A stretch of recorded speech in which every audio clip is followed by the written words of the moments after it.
lot of people go through life doing things badly. Racing's important to men who do it well. When you're racing, it's life. Anything that happens before or after, it's just waiting. Matt Williams got a brilliant start from the third row of the grid. He's gone, he's hit him, he's straight off at the chase. And a half-second lead. Oh, but just a car in the background. He has it. Oh, he's round on the last lap. There's a massive accident. Next to the inside, what a move, what a move.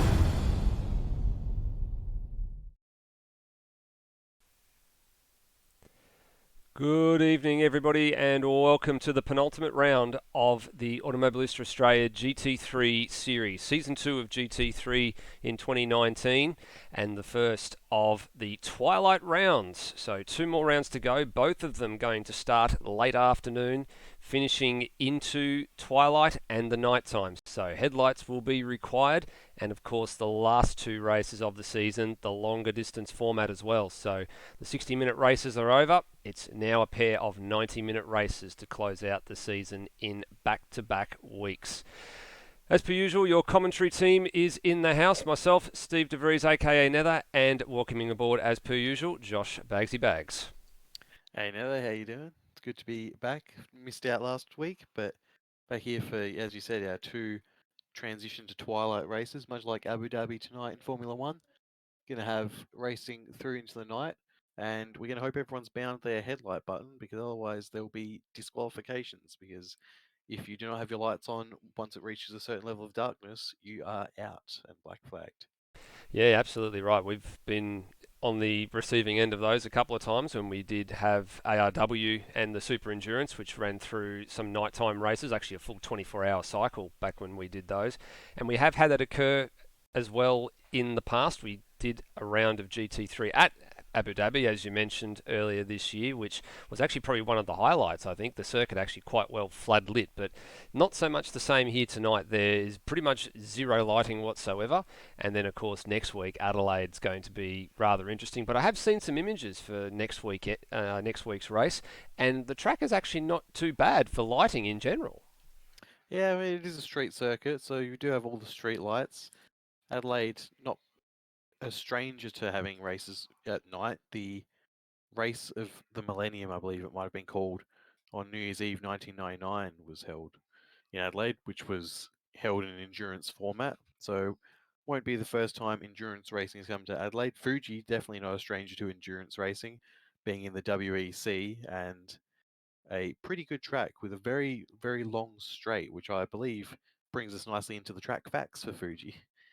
Yeah, sure does actually. We'll go and take a look at the race information for tonight. We've got a limited amount of time before we go into qualifying in just a few moments. So here is the Fuji International Speedway, and we have been here before, WEC in real life, but also WEC roughly around this time last year when we were racing the WEC in AMS Oz. So the 4.563 kilometre Fuji International Speedway, the 1.5 kilometre front straight, as you just mentioned, the longest on the calendar, probably one of the longest straights in the world, save for Le Mans, which of course now has been broken up by the chicanes, but still a lot of the straightaways there are quite long.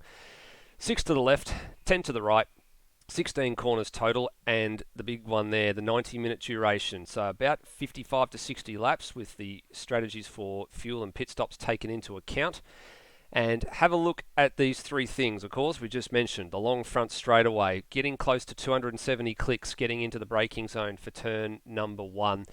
Turns 4 and 5, that's that U-shape, that bowl 180-degree corner in the middle of the circuit. So that almost looks like a rifle, the way you're looking at the big sort of 180-degree U-shape. That's a very, very tricky turn to get right. It sucks you in. You want to carry a bit more speed, and then the tricky last sector, which is all turns. So that's from the lower left corner of the map there all the way up to the final turn, turn 16. It doesn't exactly flow, Bagsy. There's a bit of everything there. Some high speed, medium speed, and a bit of start stop as well. So it's not. That's going to be a real tricky sector for a lot of drivers to get right tonight. It certainly is. It reminds me a little bit of the final sector in Hungary almost, with a little extra chicane added in at the start, because you've got that switch back on itself before heading down a nice long straight.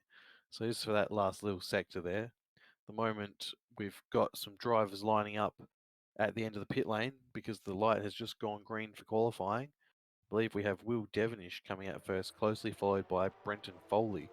We'll go into this in a bit more detail during the warm-up break, but there are technically 3 people as Foley really gets the He's tail not out wasting there. any time, is he? He's warming up those rear tyres. They're going to be nice and hot.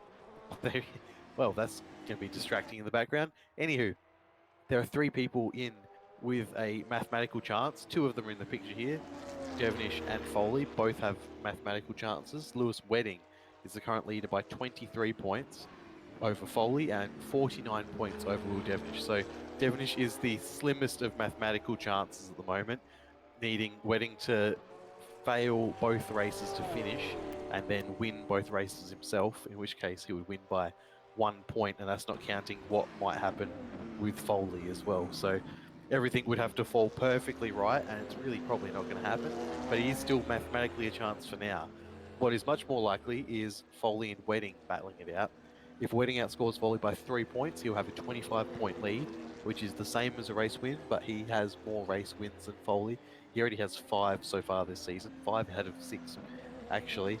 So, and the only time he didn't win was when Foley came first. So Foley, with not enough wins, he needs to beat Wedding today to give it a shot into the final round.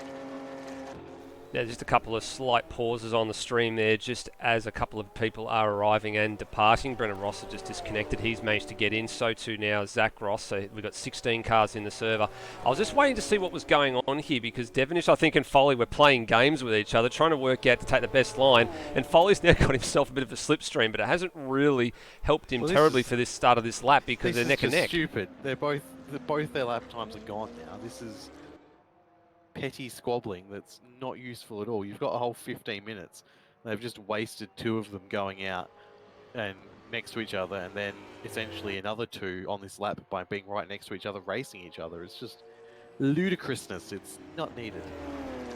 No, I echo your sentiments here. That was a little bit silly. I think Foley should have just hung back, let Will go, and then there wouldn't have been any of this weaving on the straight, and their lap times are probably going to suffer. Although that being said, the benchmark at the moment in the first sector is actually Mitch Hathaway, 21.2, Devonish 21.6, Foley 21.3, so to Termo 21.3, Greg Tara 21.5 as Foley spun out, and that's at the beginning of this tricky final sector as well. So he actually had registered purple through sector 2, but that was by virtue of the fact that he just outbraked himself. He was a full half a second quicker than Will, although Tara's just proven that that's possible even to go lower than that. He's done a 29.8 to sector 1. So purple sector 1 to Steve Bolger now, 21.0. So a bit of a mix already. Some on it early, some on it late. But of course, these two we were just talking about, tripping over each other, playing fun games on the run down to turn 1 at 270 clicks an hour.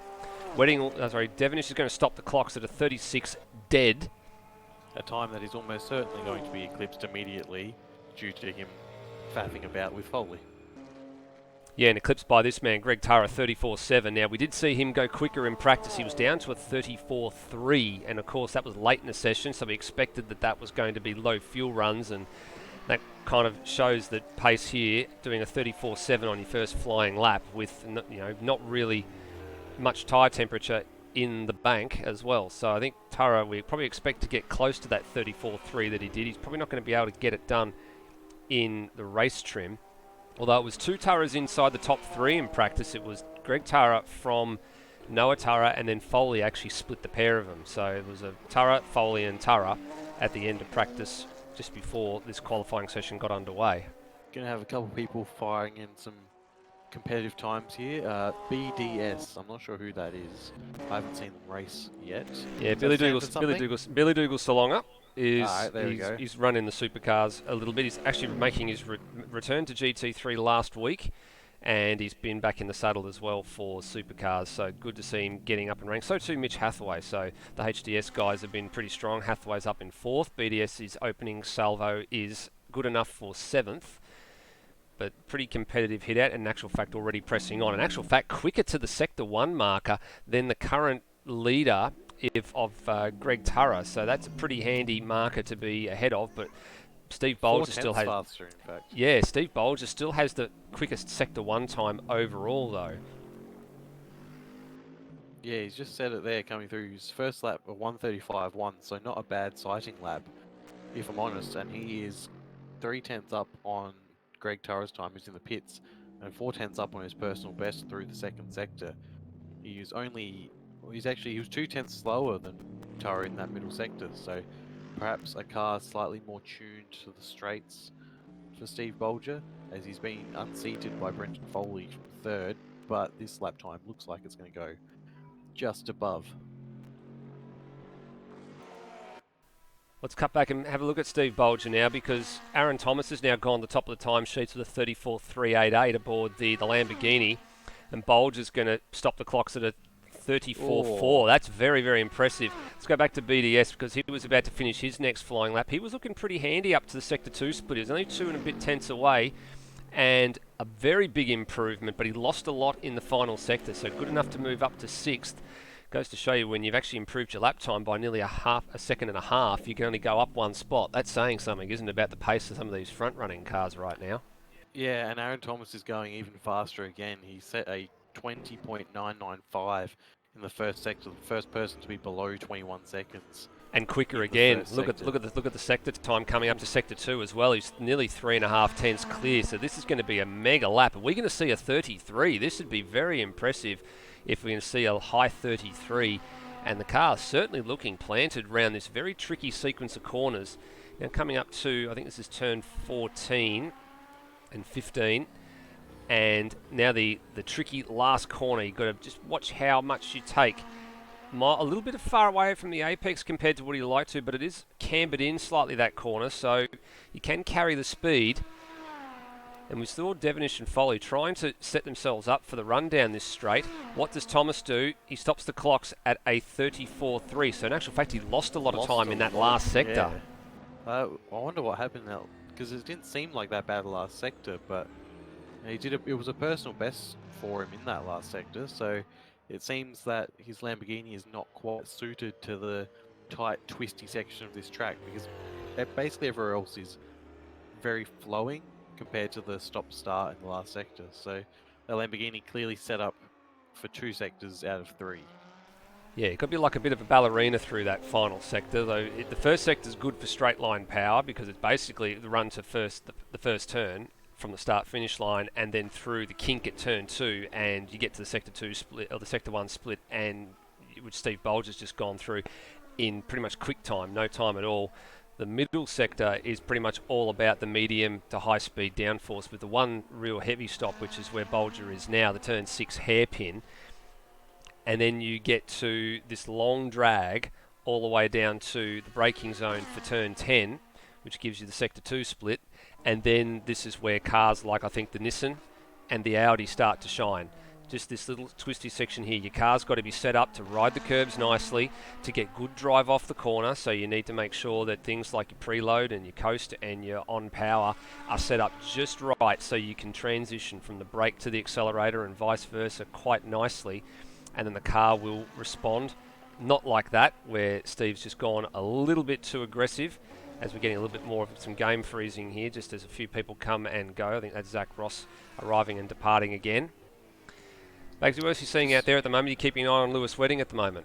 Yeah, he's 6.5 minutes to go. He's finally come out of the pits. He's not set even a sighting lap yet. So that is, once again, he does this fairly often, and often to his detriment. He'll go out and not quite be able to get a time in that's competitive. We've seen him start as low as 6th in, I believe, 2 races ago, and it cost him a little bit, and that was the one race he didn't win. So I think potentially this strategy of not just going out seeing times might not work the best for Lewis Wedding. I may very much eat my words in about a minute and 45 seconds time when he comes across to do his lap, but we'll see how he's going. See how he sets it up out of the final corner. In actual fact, he's not taking the same sort of line, although he's just had a bit of a moment where he lit it up trying to put the power down. So he's going to hurt a little bit on the top end speed on the run to turn 1. Aaron Thomas had set another purple sector 1 just a minute ago, 20.992, but didn't quite go on with it in sector 2. In actual fact, it's a PB for him in sector 2, so he's still got a little bit of time to find as Wedding starts his flying lap. Let's go back and pick up our current provisional pole sitter.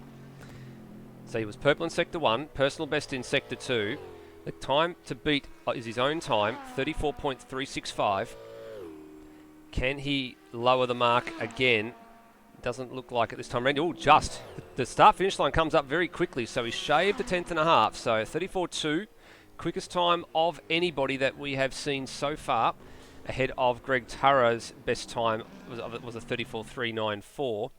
Although Bolger is now the second place man at 34.415, and then a further 0.3 afield to Greg Turra, who hasn't bettered that lap time since he set that very, very early in the session. Let's go back to Wedding. Yeah, just also I noticed, looks like the two cars of Foley and Boak were giving each other a slipstream in their respective Vipers down the main straight. Worth a fair bit of time if you do that. If you manage to set it up over 2 laps, it does work quite well. Something we haven't seen is Noah Turra, who was quite quick in practice. He has not come out onto the track yet. Yeah, that's a bit of a surprise. He was up there at the beginning, so I'm not sure if he's letting the server run down and going late into the session. Just seeing as well, Brendan Ross having a few issues. He's got an issue with the vehicle not being allowed to let him out of the garage. He's got a tow warning, so looks like he might be starting last of grid at the moment, along with Zach. Actually, Zach Ross has just come out now. Wedding goes to P6, 7 tenths off the pole time into the 34s in his first flying lap, but he's pursued by a pair of Vipers at the moment. He's being pursued by Rhodey and it looks like Phil Boak there as well. So there is the number 75 car, which I think may be, that's actually Zach Ross, who's in a guest car this week. First time out in GT3 competition. I expect him to be right at the pointy end. He is pretty quick and pretty handy in a V8 supercar, as we've seen throughout the year on Thursday nights. So looking forward to see what he can do behind the wheel of a Mercedes AMG GT3 car. So too Brendan Ross, who's actually switched from the Ford GT to the AMG Mercedes. So that's another car to keep an eye out for in this race. Wedding shaving a tenth and a half off his PB to Sector 2. Not really setting the time alight here. He's going to get, I'm not sure what he's fueled for here, Bags, if you want to take a bit of a look, but I'm wondering if he's going to have to come in and maybe only get one more flying lap, or if he's fueled to get another 2 more here. Yeah, it's hard to tell. I think he'll have time to finish this lap, quickly get back to the pits and then get out for one more.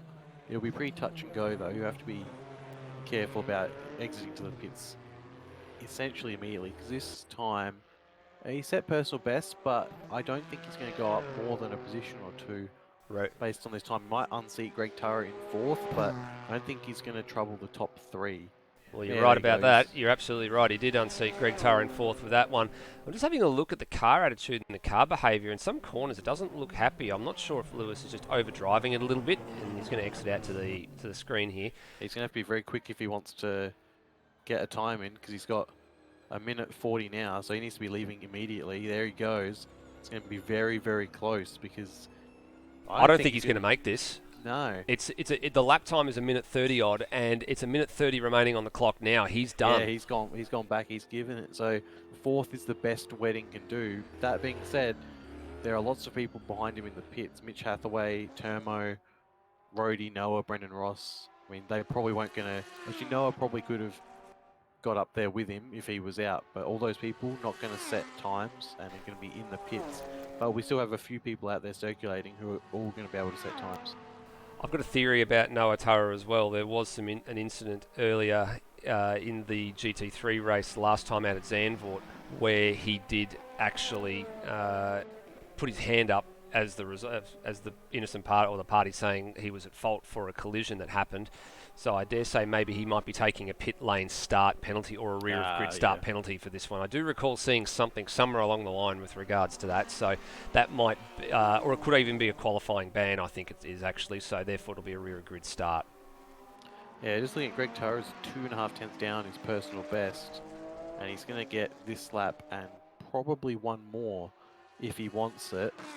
But that will put him back ahead of Lewis Wedding, because he was only 1/100th of a second down on Lewis Wedding's time. Wedding beat him by much, so he needs to keep this last sector neat and tidy, and he'll have a shot at that. Foley and Boak just got another lap, and so too did Will Devonish. So whoever's behind Devonish at the moment, which is actually the man in P5, Greg Turra, this is his final lap. He's not going to get another one after this. So if he's improved, this will be the time where we find out. Clock is counting down, and it's a 34.478. So he goes pretty close. Yeah, he goes pretty close to what he did in practice, which is good to see. So he goes up to P4. And behind him, looking to see Steve Burko aboard Brian Walsh's Ferrari is across the line as well. Now, next man to cross the line, Steve Bolger. So he's 2. And he goes to P1. He goes with a 34.166. Oh, what a lap from Bolger. That is brilliant timing right there. And that's probably going to be all she wrote for that. As Ozrob does not get close. We've still got... who's left on track who can Foley and Boak are currently coming through the final sector, but they're done. They're toast. They're miles off the pace. Yeah, no, that's it. So at the death, Bolger comes through and steals the pole position from Aaron Thomas. I'm wondering, going to be unhappy about that. I'm wondering here if Foley's trying to give Boak a little bit of a tow here. What's Boak been doing through this sector? So personal best sector 1, personal best sector 2. His best is a 36 flat. I'm wondering if Foley's just running to try and generate a little bit of clean air for his teammate to run into, try and pull him up the order a little bit. Yeah, well, as we said earlier, the slipstream is really powerful here, especially if you can get to the whole straight, which he's definitely giving it to his team. Yeah, he's doing it. Let's see how Boat goes up to... No improvement. He improved his time, but he didn't improve his position. And Devonish is the last man on track, and he improves to 8th, so...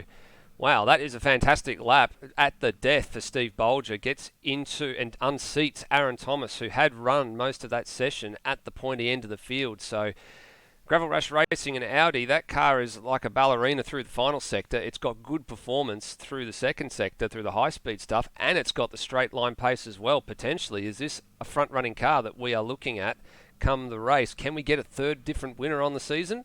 Well, we'll find out in about an hour and a half. We certainly will. Just looking at the sector times, he was slower in all the sectors apart from the final one. The final one, he was only 1.5 tenths faster, just checking the timing there. So he was a little bit behind in both the first two. It was the last one, that 1.5 tenths, that really got him. So very much set up for those last corners. I wonder how it will go in the race, because obviously this is on low fuel loads. So will the car respond as well on high fuel loads? Well, I'm not sure about that just yet, but we did see a number of drivers doing some pretty decent runs through the practice session on the high fuel load. So looks like the times can be had around the 35s quite comfortably on a full fuel load. So we'll wait to see what happens there. Now, let's have a bit of a look at the points situation, because this is something we spoke about just before, but we haven't had time to have a really good hard look at it yet. So here it is. Point standings coming into tonight's proceedings. So 5 wins for Wedding, Foley the other one out of the 6 races contested so far. The gap between them, 22 points. So the rule is simple here. If Lewis can finish ahead of Brenton Foley tonight and increase his advantage by 3 points, and there is a possibility of doing that by more than a few spots or more than a few occasions on the points table, then he will have done enough to wrap up this championship with a week to go, which would be a rarity for AMS Oz, because we have seen quite a lot that races tend to go, or championships tend to go down to the final races of the season, Bagsy. So we've kind of got our fingers crossed in here that this might go at least to next week. Yeah, if you want, we've got a quick rundown of the scenarios. If Wedding finishes first, he clears it easy. If he finishes second and Foley's third, then he wins as well. If he finishes third and Foley's fourth, he'll clinch the championship. After that, once you go a bit further down, then he has to have a couple of positions in between, because the points start going from 5th downwards. There's only a 1-step gap between points. So essentially, once he's 5th, Foley has to finish 3 places behind him for Wedding to clinch the championship. Most likely it'll go on, but anything can happen. And if Wedding for some reason were to DNF this race and Foley win it, then suddenly Foley goes into the final round with a points advantage of 3. So yeah, anything will be happening in this race. It's 90 minutes. We're going into darkness. The drivers, I don't think, have practiced too much in the dark yet, as far as I know. So there could be some interesting to see who adapts better to that and who's able to keep the pace in the darkness, because racing at night is a whole different beast to racing when you can see properly. No, you're absolutely right. There's a lot to factor in here with regards to what is potentially could happen tonight. Devonish is still mathematically in the hunt. You did call this a little bit earlier. He's still got some time up his sleeve there to make a move, but he does need the pair of them ahead of Foley and Wedding to basically come unstuck tonight and not finish. Devonish has got his own battle. Steve Bolger's not far away. His teammate's still within earshot as well. And then we look down to leader in Silver Cup, which is Termo, so he's on 44 points, and then all the way back to Noah Tara. So that advantage is quite comfortable at the moment for Termo. He's gone along quite happily in the practice session just before. I think he was looking at the times here. He's actually qualified, I think, 8th or ninth or somewhere around that mark. So he's looking pretty eighth, I handy. believe. And then a bit further down the order, so Mitch Hathaway snuck into the top 12 there by virtue of his good result last time out at Zandvoort. And then Mike Coulston's the last man inside the top 12 on your graphic there. Now, he's not taking any further part from what we understand in the series at the moment. He is he's actually over in the Middle East and has packed up the sim rig for the time being, which means I don't believe he's contesting tomorrow night's TCR finale at Adelaide either. So that'd be sad to see. But so really in Silver Cup, we expect it's just going to come down to Noah Tara and Termo. We know Noah's got some talent. He's got pace for sure. He can take it up to Termo. But as per what happened last time at Zandvoort, and also at Jerez, there's just a few little things I think he needs to tidy up about his game, and he's going to be right up there contesting with some of these guys in the not too distant future. Yeah, he's certainly a very good raw talent. I'd liken it to Max Verstappen before Monaco last year, where there was just lots of incidents and little things happening. But once he gets it all together, I think we'll be seeing him competing for wins in the near future. Yeah, absolutely. He's definitely someone to keep an eye out for. What we will do in this short moment is we will take a short break and then we will be back on the other side of this with the race session. Don't go too far.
All right, you are watching the final round of the AMS Oz GT3 World, or sorry, second last round of the AMS Oz GT3 Series for 2019. We've got about 3 3/4 minutes remaining until the until the warm-up session is over. We've done the points, we've done the race information, and we are just waiting for the drivers to finish practicing their pit-ins and that, and then we will be underway. Bagsy's got the old school method going here, the pen and paper, and working out how people are going with regards to pit stops, how people are going with regards to their lap times, who's going to undercut who. And I like this approach, Bagsy. This is an old school way of doing it. Yeah, it certainly is, and it's the way that I am a bit more familiar with, and used to getting information, having it all on nice little strips lined out for me. It works out a lot better, easy to reference. Easy to reference, absolutely. Now, I'm just trying to get a little something up and running here for something that I mentioned back earlier in the week during the broadcast of the Supercars Championship, the final round of Supercars actually. We did mention that Brenton Foley actually had a pretty hair-raising moment, and for some reason, we were amazed that when he told us afterwards that he'd actually finished this race. So I'm just at the moment, because I haven't prepared myself for this one, trying to get something up and running just to actually show you what actually happened. So if you can bear with us for just a moment, we are going to try and get this up and running. Here we go. So we actually have it. So we're going to show you precisely what happened to Brenton Foley on the back side of the last couple of racing laps here at Zandvoort. So he actually tried to go around the outside of him here, and here it is across the grass and wallop. Thank you very much. Completely and utterly binned it, and that's a rare mistake from Foley. We had not seen him do something like that before until that very moment. So there you go. I'm speechless, basically. I have no idea how he actually continued after that. He actually continued and finished the race about 10 or 12 seconds down. So he was lucky not to actually get home in that race. That was very, looking how hard he hit, that's a DNF every day of the week, just about. Yeah, it usually is. He's very lucky. I guess damage must be turned down a little bit, maybe, or if not, he was just a very, very lucky camper on that day because if that had ended his race, he would have been very much in the same position as Will Devonish in terms of championship potential. He would have required a mistake from Wedding.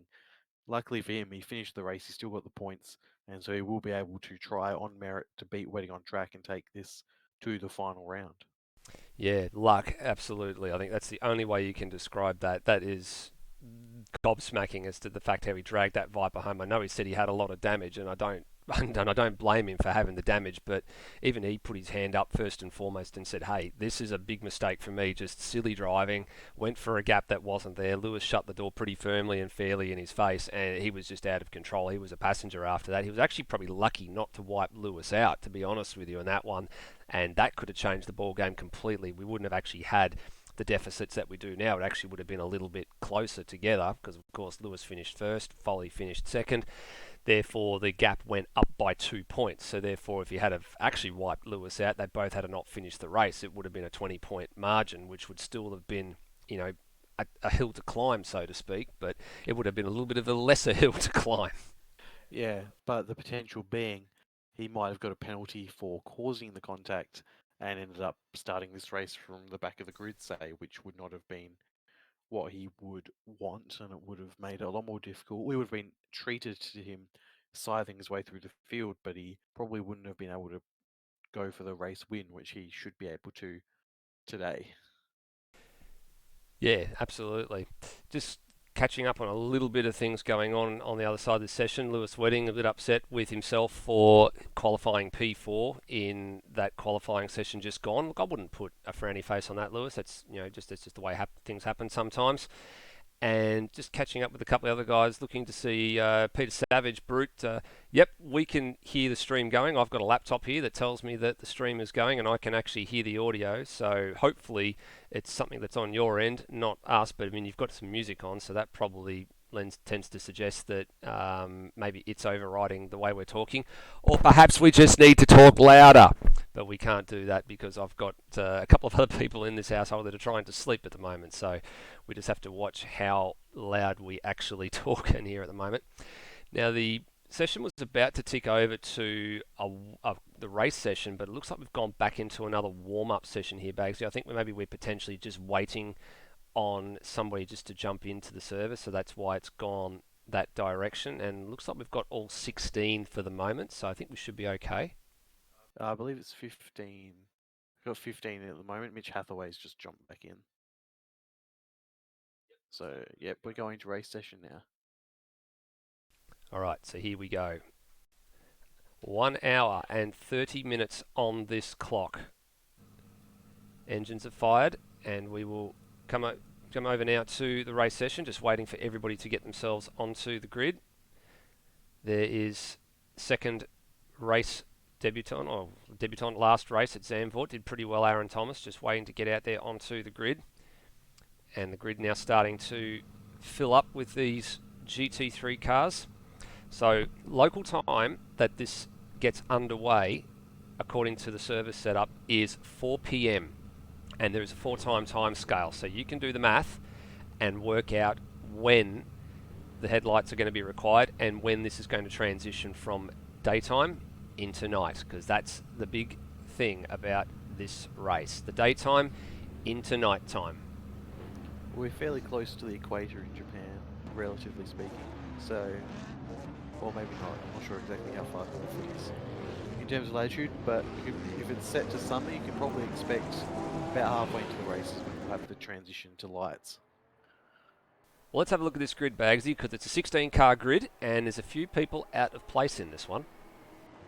Yeah, it certainly is one that wasn't unexpected. He's definitely at the pace. Steve Bolger of Gravel Rash Racing, brilliant pole in that Audi at the death.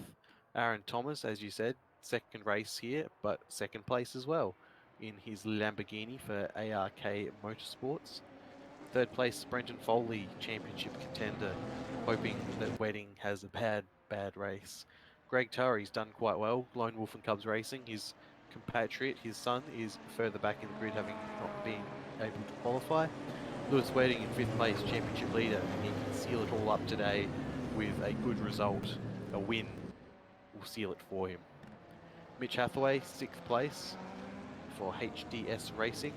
Ozrob, JP Simshed, 7th place in the Porsche. Next to him for the other JP Simshed's Porsche is Will Devenish. He is the other championship contender, although you would give him a minuscule chance. Next to him is Turmo in the Jack Daniels Racing Camaro. BDS, I've already forgotten what his name was, but he's in a Mercedes, so he's repping the Mercedes today. Alongside him is Phil Boat. We saw him get a bit of a draft from his teammate. It wasn't quite enough to get him through to the front. Steve Burko, Playboy Racing, Brody for PBF Team Trackstar, and we've gone back to warm-up, so... I've just had an issue or something's happened just very, very briefly. I'm not sure what's going on there. Maybe someone's had a bit of a technical drama, because it looks like the session has actually been reset, and it looks like it has, so that's a bit of a bummer. I was a bit curious for a minute, because Steve Bolger was taking them out pretty hard at the head of the field. Like, he was actually miles in front of everybody else that was stacking up behind him, and then he came back to the pack. So I'm wondering whether or not somebody had some sort of a technical gremlin, and that's why we've gone back through the session. Well, you got pretty much all the way through the field, mate, before that ended up being cancelled. So I'm a bit miffed that I think you have to do this all over again. All right, well, we've got 30 seconds to wait for them to start going again. I'll be giving the Cliff Notes version this time around. So hopefully I actually had to speed up a bit at the end there, because I realised how close we were to the end of the lap, and I still had several to go to. I think this is the most people we've had in a race so far this season, potentially. Yeah, we've had 16 and one or two races already, but it's good to see a good, strong turnout for a Sunday night as well, and that's a circuit that a lot of people, I think, are very happy to be running at. Indeed. So we will go through the running order yet again. Steve Bolger in first, Aaron Thomas in second, Brendan Foley in third, championship contender, Greg Tara in fourth, Lewis Wedding, championship leader, potential championship winner this round, in fifth, Mitch Hathaway in sixth, Ozrob in seventh, Will Devenish in eighth, Turmo in ninth, BDS in 10th, Phil Boak 11th, Steve Burko 12th, Rody PBF Team Trackstar 13th, Brendan Ross is 14th for FCR. He was in the Ford GT, but that has changed. He didn't like it so much, so he's back in the Mercedes. Zach Ross in the Mercedes AMG guest team livery. I haven't seen this one yet, but it's got a bit of molly on there. It's got what looks like flames on the front. It looks pretty cool. Sun Energy, that's quite a nice looking car, that one. And Noah Tara for Lone Wolf and Cubs Racing is the final car in the field, having not been allowed to qualify. So that makes the whole field going through, and we're only about halfway through the lap because I went fast this time. So yeah, we've got a bit of time to discuss. We've seen a couple of people with the lights on already. I think they're allowed to have the lights on as much as they want now. Yeah, It's a day and night race, yeah? Yeah, correct. So we have seen a number of drivers run with the normal running lights. So you can see the difference there. Steve Bolger's lights versus Will Devenish's lights that are on the high beams. So there are some running lights that are on. You can tell the difference quite comfortably there. Noticing as well, back in the field, the livery that Brendan Ross is actually running is the same livery that he ran earlier in the season this year, actually, when we ran the first season of GT3. That is the same 444 Penrite and FCR Motorsport Mercedes livery he had for a while. And the Sun Energy car, I think we've seen, actually it's a replica of a livery that exists in the real life. In the Liquid Moly Bathurst 12 hour, I recall seeing that car when we were up there earlier in the year in February. So the car does exist in real life in that livery and on that Mercedes. So we will see how Zach Ross can progress from back of grid, and then of course keep your eye out for Noah Tara coming through from the rear, having served a qualifying ban. Right, stage is set, 90 minutes, safety car peels in. The go line is the start-finish line. It's an interesting pit lane here too, because you can commit to it pretty early because you've got that big long white line that a few drivers are just starting to straddle right now. But let's get this show underway. Steve Bolger has control of the field when they hit the line. Aaron Thomas was actually just looking to try and get a bit of a half-decent start, but here we go. As they get to the start-finish line, they've crossed over, but they're using the far one. Lines, yep. Yeah, they're using the grid line one, so they're using this one here because the start-finish is a bit further up. And we are now underway for 90 minutes of the Fuji International Speedway. All calm so far. Great move, Mitchell Hathaway. Oh, he came right through. He's punted the race leader. What on earth happened there for Mitch Hathaway? That was a very, very clumsy move, and he's actually come on behind the race that he had. He's redressing, but that's worthy of a replay. That was a very, very clumsy start. He got a good launch. Here it is. Let's have a look at it from the onboard. Just an out-braking move. Yeah, just didn't commit it. It was ridiculous. It was way too bold. There was no way you were getting that stop there. Those brakes were cold. It was just insanity on the first lap, and at the front, Brendan Foley has gotten ahead of Aaron Thomas. So Foley has taken the lead from Aaron Thomas, but they're side by side at the moment as they come through the end of the second sector. Yeah, he's got that move done. Oh, big move! To the side of Wedding. That's a massive move. That is extremely aggressive from Will Devenish, and I think he's actually going to redress that. That's also worthy of a replay because you don't see that from Will Devenish very often as well. Here it is. Here comes the move. So through the high-speed turn at turn 8 and 9. It was in the slipstream of Noah Tara as well. Again, went for a gap that didn't exist. Hip and shoulders. Wow, talk about action early in this race. That is two very, very big mistakes from people you don't tend to see. Term of the final corner. I'm not sure if he had help there or not, but he's definitely round. Does a couple of nice little 11s on his way. Yeah, let's have a look and see where he is. Yeah, he's back up and running now, so I'm not sure if let's see if he actually had a little bit of help here. Geez, replays are plenty on this opening lap. He was on the inside of the final corner. Yeah, he did it all on his own. Got hung up on the curb. Oh, Noah Tara did very well to avoid him there as well. So, wow, talk about action aplenty on an opening lap. We've had people spinning, people punting, and then hip and shoulders and elbows seriously out. This is not what we expected this early into a 90-minute race. No, certainly not. It's one of those things where there's such a long race, you don't need to make those stupid moves, but people have unfortunately made them. And here goes BDS. Sorry, Bagsy. Here goes BDS down the inside of Ozrob. That's a nice move at the turn 6 hairpin, nice and clean. Different to his teammate. Zach Ross has progressed pretty well. He started pretty much dead last on the back row with Noah Tara. Both of them have progressed up 4 spots respectively, so up to 11th and 12th respectively. Wedding off the road again, and Phil Boakes had a big moment down at turn 10. Turn 10 seems to be a bit of the action spot at the moment. There's a number of cars going deep under brakes. BDS trying to stick his nose in there on Lewis Wedding. That's not going to work. Yeah, Wedding, I think, probably could have let BDS go past him after he was coming back towards the track after going deep there, but he was very firm with him. So BDS probably has a little bit of right to be aggrieved, but he's right behind Wedding as they go onto the straight. Wedding trying to weave to break that toe straight away. He's got to be careful about doing that. He will get in a bit of trouble if there is a complaint filed against him. But he seems to have a lot more straight line speed than that Mercedes, which is usually the forte of the Mercedes is straight line speed. But that GTR is like a rocket ship. It started catching it very, very late, I think. I don't think he had a particularly good exit off the final corner, did BDS, in pursuit of Wedding, but it really started to come into its own when it got into the top end part of the straight, but then he wasn't really in the zone to pull off a braking move. I just get the impression that maybe there's a little bit of pace still left in that number 99. He's just trying to find out where he can use that pace to his advantage at the moment, because he's not sort of...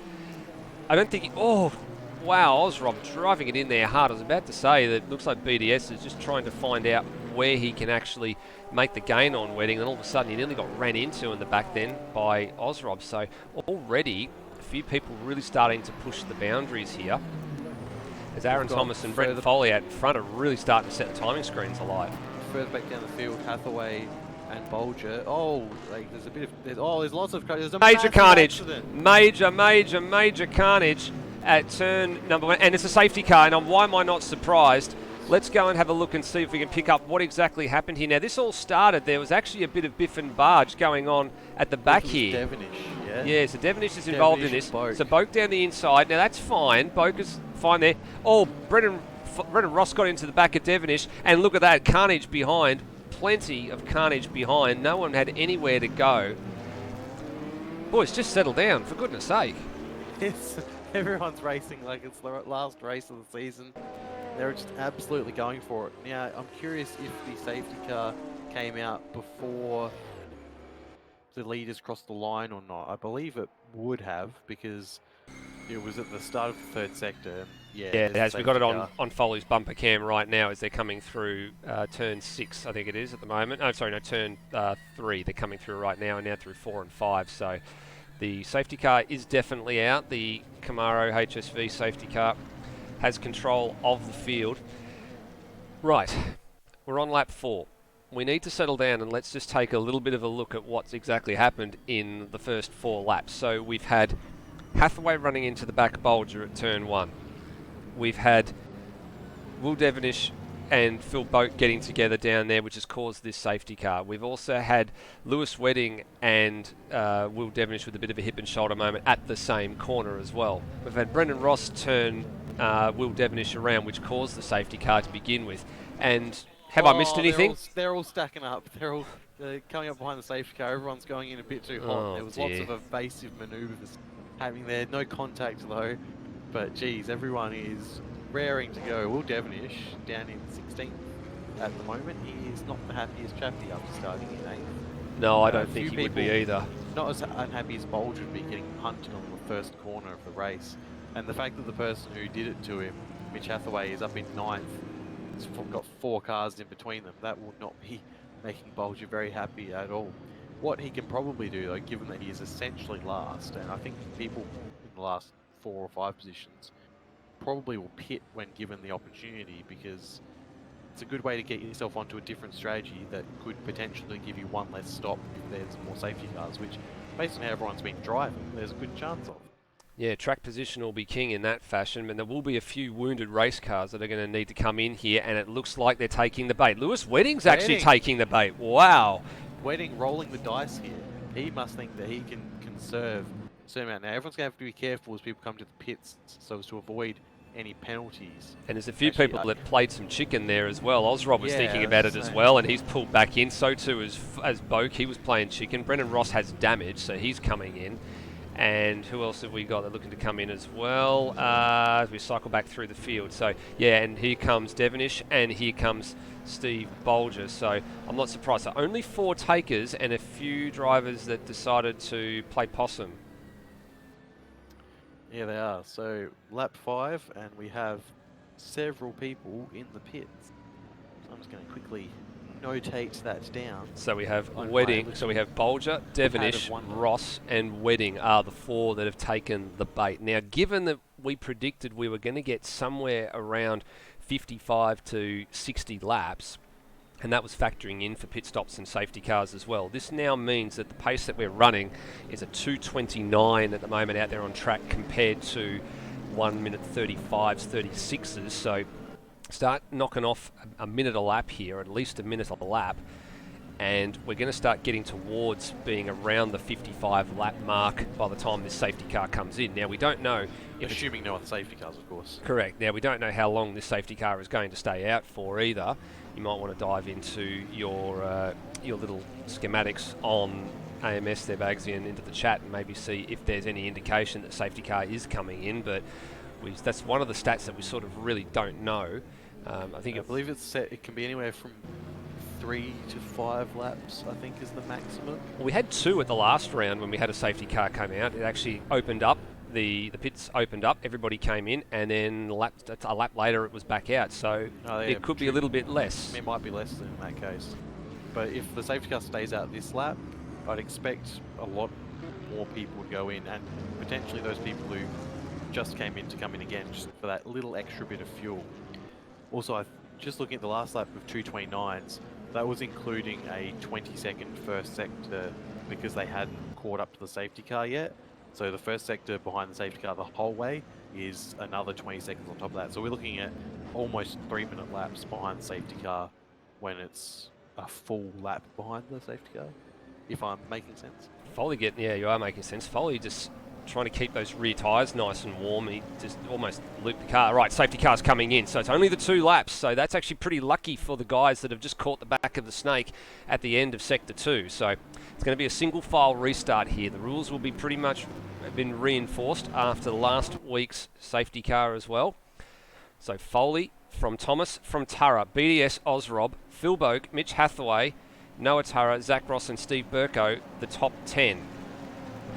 Foley has control of the field, and we will get this underway with still an hour and 20 minutes on the clock. So single file restart, Foley goes. He bolts, and he's got a handy margin at the moment. Billy Dougal-Salonga actually got a pretty decent launch there as well. I caught Greg Tara napping. In actual fact, he's got the job done, looks like down to turn 1. He's going to have to go the long way, though. Can he hang it round the outside? The answer to that equation is yes, but Tara has the better of the exit off of turn number 1 through 2, but now BDS has the high ground at turn 3, actually has the inside line. So that'll settle that argument. Good restart for Dougal-Salonga. Yeah, he's done quite well there. Wedding has not made a position yet after 3 corners, which you would be expecting him to. He's going to be getting a bit feisty very soon, as well as, I believe, Bolger being all the way back down, very much out of position. We're seeing the darkness already starting to take hold a little bit. It's getting a bit pinker out there, the sun's going down, and we're seeing a lot more people start to flick their lights on.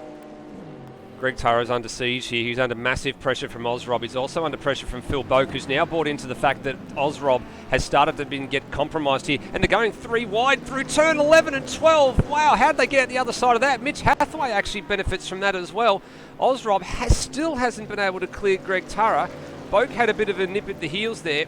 There's a gap opening up. I'm surprised that Hathaway didn't try and stick his nose down the inside, but this is allowing the top few cars to get away. Boak's out in the weeds, so that takes him out of this little battle for the minute. In actual fact, he drops a place to Noah Tara as well. And now let's see who gets the better exit. Yeah, let's see who gets the better exit out of the final corner here. Tara is literally a cork in a champagne bottle here, just waiting for somebody to come and pop him further down the order.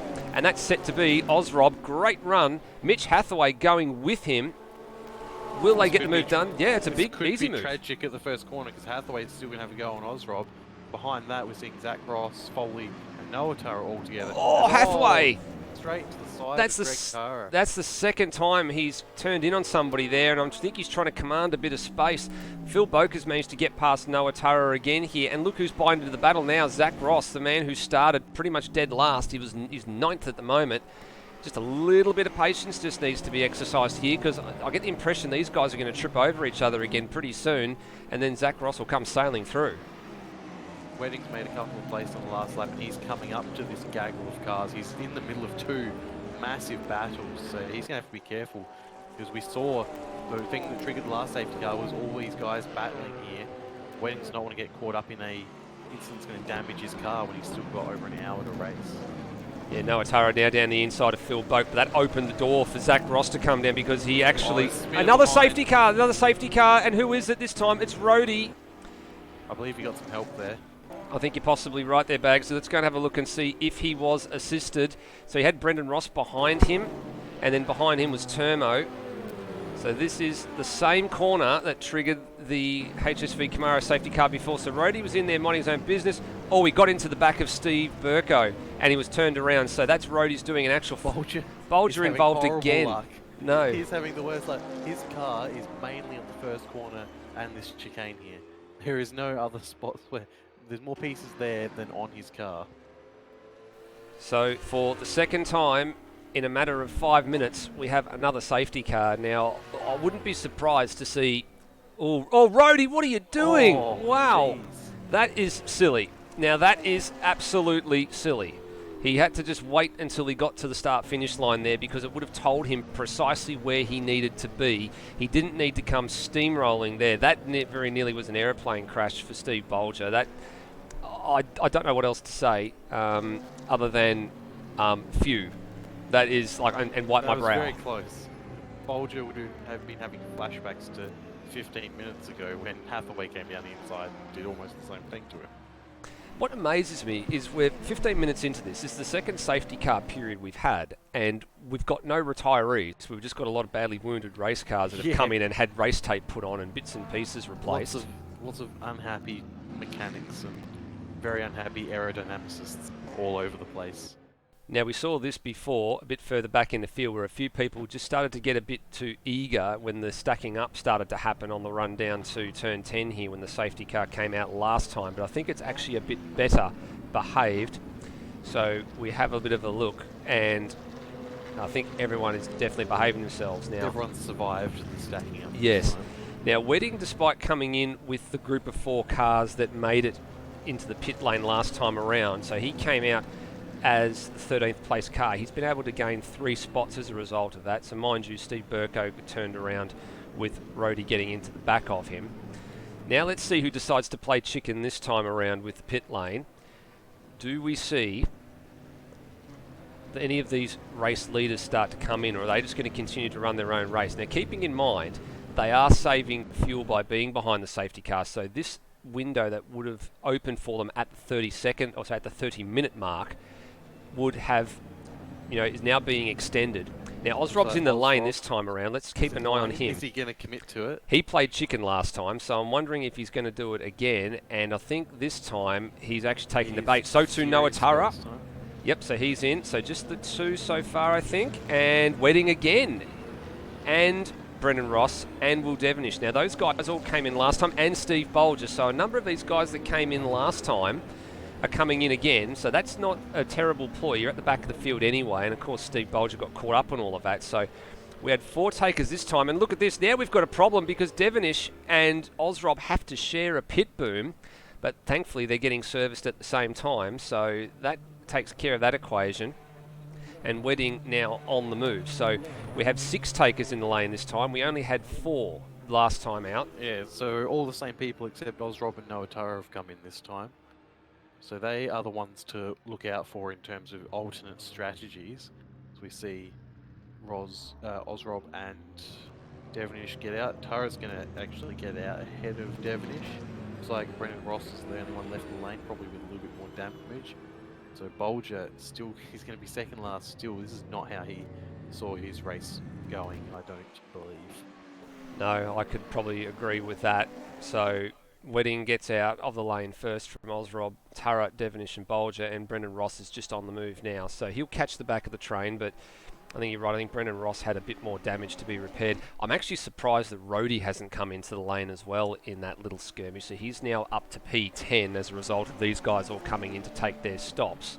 But that front end on the Viper probably would have had a bit of damage from running into the back of Steve Burko, maybe even a little bit of minor steering damage. So I'm a bit amazed that he hasn't gotten back in. So he's just being caught up to by Lewis Wedding right now. And are we going to get another quick safety car restart here? Now, where's the rest of the pack? Here they come. And looks like they will all catch up to the back of this train. Hopefully safely. hopefully safely, before we go live. Oh, no, Atara very close to the back of Ozrob there, just as you said the word safely, and safely and turn 10 don't seem to go hand in hand at the moment. Yes, they're all in quite the hurry for some reason. It's almost like they're in a race, but yes, everyone's just absolutely going for it because they do want to catch the pack before the actual drop of the green flag. Keeping in mind here too, Bagsy, that even when the safety car lights go out, which they have done now, they have to wait quite a substantial amount of time until the race leader can go. So Brendan Ross is the last man to catch the back of the train, and he's just going to do that as everyone's snaking their way around the final corner. So if we look a bit further afield, so here's Brendan Ross now, so he's on the back of this pack, so he's made it there despite the longer pit stop. But here we go again. Restart number 2 from safety car number 2. What have the drivers got in store for us this time? Let's find out as Foley gets a very good jump there. Hathaway got an okay jump, and it looks like everyone went off pretty well there. Noah Tara is going to get swamped by Phil Boak from the looks of it. Boak doing very well actually at the moment. It's 3 wide behind though. We've got Termo, Ross, and it looks like Brody pulled out of that one. So it's Termo, Steve Burko, and Ross pulled out of that one. Wedding's biding his time at the back there. He's being careful as he should. I think he's just picked off Rhodey there, so he's got the job done. Lewis Wedding now inside the P10. I believe I've made a mistake in my notation as well because I put Noah Tara in pit. It was actually Greg Tara. No, actually it was, it was Greg Tara. You're right, the 22. Sorry, that was my bad. I think that I called that as Noah Tara, but yeah, Greg Tara is the 22, Noah Tara is the 19. It was the 22 that came in. Now, Wedding has picked off, picked off Steve Burko. They're moving up to 9th place, and now Burko's under siege from Ozrob and also from Greg Tara, who were one of the ones that, to the 2 that came in that time around, pretty much cut off Greg Tara's nose that time around as well. Is there more action ahead? Yeah, looks like there's been more action ahead here at turn 10 yet again. Noah Tara had a massive move in turn 10 on Phil Boak, didn't quite pull it off, but managed to get the car stopped, which did not look like it was going to happen. We've got Wedding almost right up on Termo for the 3rd time this race. Hathaway is assaulting BDS as they come onto the front straight, and Zach Ross has gone up 10 positions in all this, partly by not coming in junior safety cars, but also just keeping his nose clean. So 10 positions in 10 laps for Zach Ross. Yeah, he's been very, very careful and just picked his way through the field. I did say he's got some pace. Here we go, look at this. Termo goes to the left and Wedding goes to the right. This is on Noah Tara. This is going to make it 3 wide into turn 1. Who's going to commit to the braking zone? Wedding's going to have the high ground here, but these 2 are going to try and go with him, but I don't think they're going to be the winners out of all that, and they are not. Wedding now moves up to P7. Next man up is going to be Phil Boak's Dodge Viper, which is going to be pretty difficult to pass, I'd imagine. Yeah, certainly a bit more difficult than getting the double slipstream from Termo and Noah Tara. Noah Tara had a bit of contact with Wedding there as well in the first corner. Just tried to turn in and Wedding's car was there, unfortunately. So 2 places lost for Noah Tara there. Just looking a bit back then, Bolger is making his way through as well. He's trying to get around the outside of Steve Burko. He's swapping back on him as well. He's doing quite well there. Great move, got the job done. So he's moved up to P11. I just saw as well Mitch Hathaway was out of sorts coming out of turn 6, but Burko's not going to have any of that. He's back to back, he's gone too deep and he's going to have to take to the escape road. So that's worked out okay for Steve Burko, but he does realise that he needs to relinquish that position in that battle. He's relinquished more than just that position. He's lost 4 or 5 positions in that, unfortunately. Yeah, he wasn't able to rejoin the circuit because there was a freight train of cars coming through. So that was headed by Steve Bolger, and that was Tara Devonish and Brennan Ross, and Rhodey all came through on him as well. So that shuffled Burko right to the very back of the pack. So the price you pay for making a mistake down at turn 10, which as we said earlier, seems to be the action spot tonight as the way things are going. Getting some word through on the live stream as well from Mike Coulston over there in the Middle East, and that he's looking potentially at some negotiations, and they're missing their home race here in Japan because Honda have elected to sit the cars. And of course this is also a home race for Lewis Wedding's front-running GTR as well, which could, as we said earlier, wrap up the title tonight if things go his way. But right now he is 5 positions behind Foley, which would be enough for Foley to take it to the final round of the race of the season and be within a good striking distance if it stays this way, but still a long, long way to go. Yeah, there certainly is, and a lot of action still between everyone. And it's with just looking up, Termo and Ozrob are battling away for 8th place at the moment going into turn 10. We've got Ozrob on the inside there, and a uniquely passed off move there. Yeah, smart move. Bolger and Greg Taro behind them. And looks like Taro's going to try line up onto the main straight, see if he can get a little bit of a slipstream. If he can maintain his close position behind all these last couple of corners, he will be... Wedding's just picked off another one. Sorry to cut you off, Bagsy. Wedding's just picked off 2 in a couple of corners, so he's moved up to P5 now. He was 7th, and he's picked off not only Phil Boak but Zach Ross on that lap as well. So good move from Lewis Wedding. Opportunistic times, I think, actual fact that Boak and Zach Ross may have gone a bit wide and run off the road, so hence why they've gone down the order. But the GTR is on the march, and he's got a little bit of time still to make up to Mitch Hathaway. Yeah, just looking at Lewis Wedding, he's been through the pits twice in 13 laps, both on the safety car, of course, but he is back where he started in 5th, so that strategy is going quite well for him. He is only 6.5 seconds off of the race leader, Brendan Foley, who has not pit, so there are a lot more laps of fuel in Lewis Wedding's car than there are in Brendan Foley's car. Let's have a look at the race leaders, Bagsy, because these two are now really engrossed in a humdinger of a battle. Now, they were starting to get that way toward the safety car period starting, and here goes Aaron Thomas down the inside. Foley will see him. Foley will try the cutback and then try to hang it around the outside here at 11, but no room and no way through, and Aaron Thomas takes the lead of this race. So just as we cut to the battle for lead, it has changed hands. And as I was saying, these two were actually locked in battle before the safety car came out. Yeah, they were locked in battle before the safety car came out, which then nullified the battle. And then a big moment for Foley on the exit of 14 and 15 there. And now, does he get a run at him? Will he get a run at him out of the final corner? He got a pretty good exit. He's had a much better exit than Aaron Thomas has. He's slipstream down this long 1.5 kilometre straight. He's going to try and stay there as long as possible. Aaron Thomas has moved already. That's his one move done. Foley's going to take the outside and preferred line through the corner.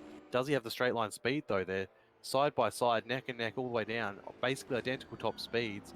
Who's going to be bravest on the brakes? Looks like Aaron Thomas is managing to hold that through, even though he didn't have the ideal line, but Foley has a much better run off the corner. As they come into turn 3, is Foley going to make it happen? He's not. He's going to tuck in behind. I think Foley just needs to follow what Aaron Thomas does at the moment. Clearly the Lambo's got some pace in it, and he just needs to go with him and just stay with him, I think, because Lewis Wedding, as you just saw from your graphic a few moments ago, has picked off the fastest lap of the race, a 35.192. Now, he's done that with much newer tyres than what any of the front runners have currently got. Aaron Thomas very loose on the exit of turn 6. And that'll give Foley an incentive. If Foley's in the grass, what on earth are you doing? Oh, I think that was a bit naughty from Aaron Thomas there, because he was a bit rude about cutting across there, but you know, he probably had the car length ahead. There was no overlap there, but Foley didn't care. He got the move done anyway down into turn 10. Also just looking at Brian Walsh, who's mentioning here that Steve Burko has put the Playboy car where it belongs in last at the moment. Well, it's not last at the moment, Brian. It's second to last, so it's still got some room to go, and he was doing pretty well for a while up until he got turned around, and what caused the last safety car to come out. Now I want to go back to Wedding's times here, because his quickest lap time was head and shoulders above anybody in front of him the last time around. The best last time around was actually BDS, a 35.6 compared to Wedding 35.1. So that was the only car ahead of Lewis Wedding that was actually quick, it was second quickest compared to Wedding. Now, here goes Wedding, actually, so to speak, down the inside of Mitch Hathaway. So this is now another place. Hathaway decides not to fight that one after what happened at turn 1 earlier in the race. And Wedding now up to P4. Let's plug that into our sheet and let's find out where things stand right now. So a 4th place for Lewis Wedding if we put him in. At the moment, Foley is not guaranteed 1st place at the moment, because they are side by side and have been for the last 3 or 4 corners. They are not giving up here, and it's actually bringing BDS into this battle.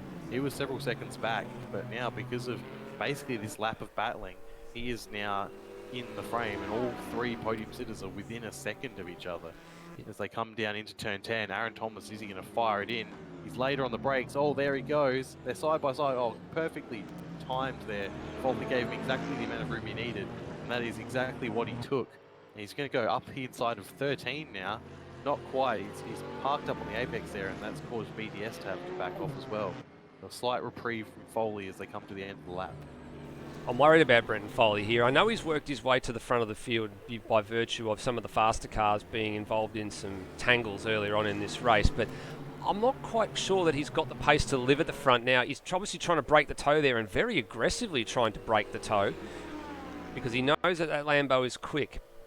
Now, just plugging into the sheet there, if Foley was to finish first and Wedding to finish fourth, that would then give us a 10-point margin going into the final race of the season, which would be very, very interesting. If it was Foley second and Wedding fourth, it would be 15. So, regardless, Foley backs it into turn one, and we've seen, I know one of our fellow commentators in Matt Dunlop has said nothing like seeing Foley getting sideways through a shootout, but you don't want to see him getting sideways through a race too often, especially when you saw what happened to him at Zandvoort just a week ago. You don't want to be doing that too often.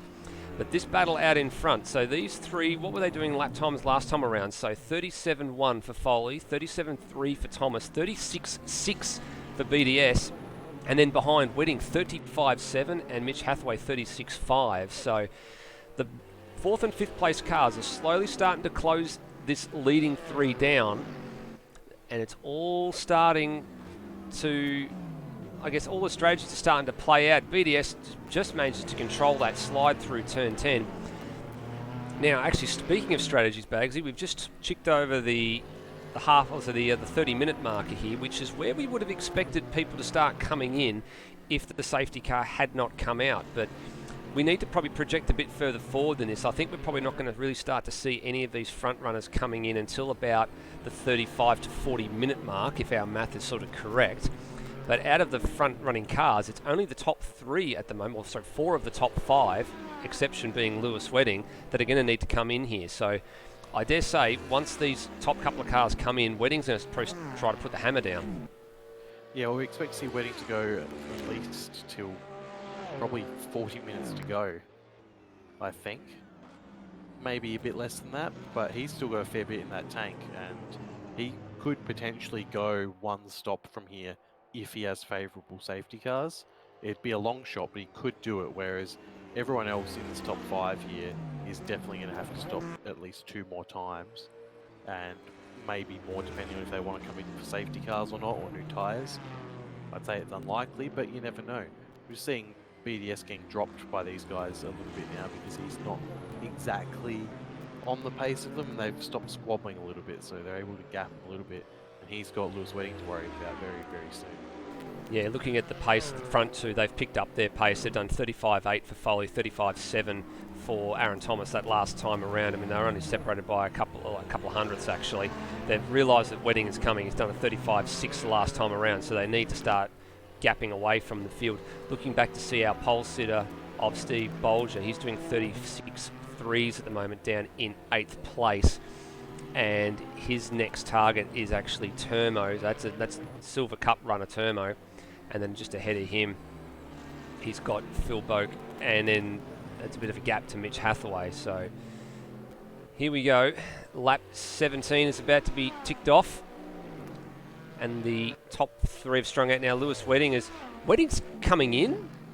Wow, okay, so Wedding has decided that maybe he wants to... Very strange.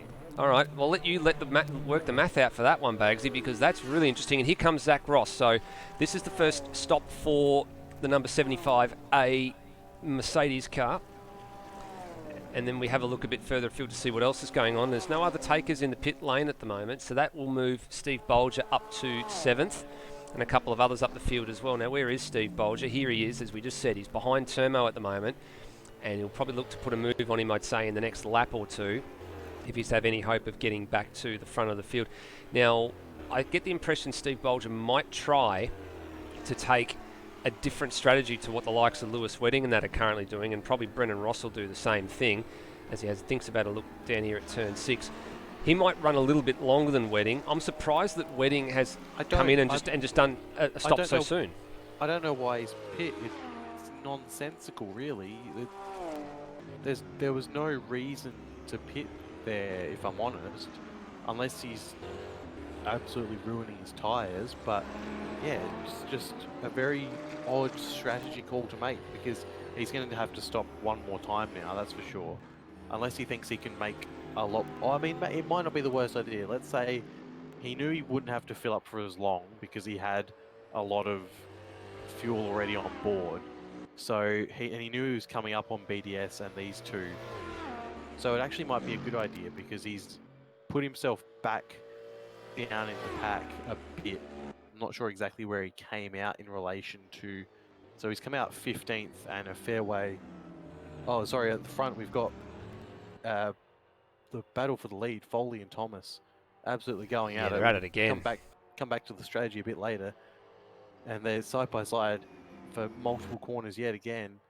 Thomas coming out on top by the looks of it for now, so they come through 100R. Yeah, they overcommitted. So Aaron Thomas overcommitted into turn one. Foley tried to get him on the switchback, but then it left the door open for Aaron Thomas. They've come together, and I don't know who to apportion blame with that one, but this is, again, as you said, Bagsy, this is going to start to bring BDS right back into this battle. Now, he's not the quicker of all the cars, but he's certainly pretty quick. Now, I'm looking to see Mitch Hathaway's also come in out of what was P4, promoting Boak up the order. So I'm trying to think in the back of my mind what Wedding might be doing. Now, he knows that these guys have been going at it hammer and tongs for a while, so I get the impression that he's trying to undercut here. That's all I can think of. Sorry. I've entirely reversed what I was my thinking on saying it was a bad idea. It's actually a very good idea, because he's come in, he didn't have to fill up for as long as these other guys are going to have to. He's come out into very clean air. He's got about half the length of the main straight before the next person he has to pass, which is going to be Rhodey and Burko, who, honestly, he's a lot faster than anyway.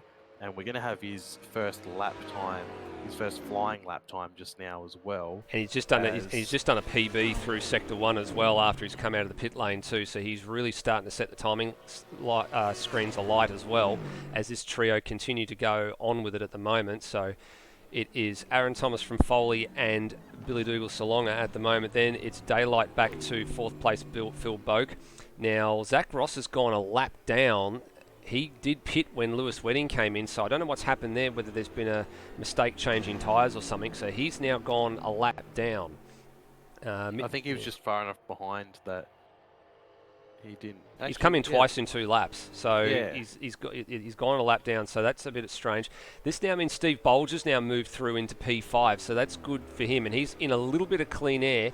Here he is, and he's going to start to hone in on the back of Phil Boak's Dodge Viper at the moment. Now, Steve Bolger's last time was a 36.1, so his lap times are starting to come into play here. He's just starting to tick them off. He's managed to clear Termo, as there's the fastest lap. Lewis Wedding, we did say we're setting the timing screens alight, and there it is, a 35.089. So he is now playing himself very much into contention here for an undercut on the race leaders. They need to get in soon. He's already got the undercut. He's 50 seconds behind the leaders at the moment, and they're going to be stopped for.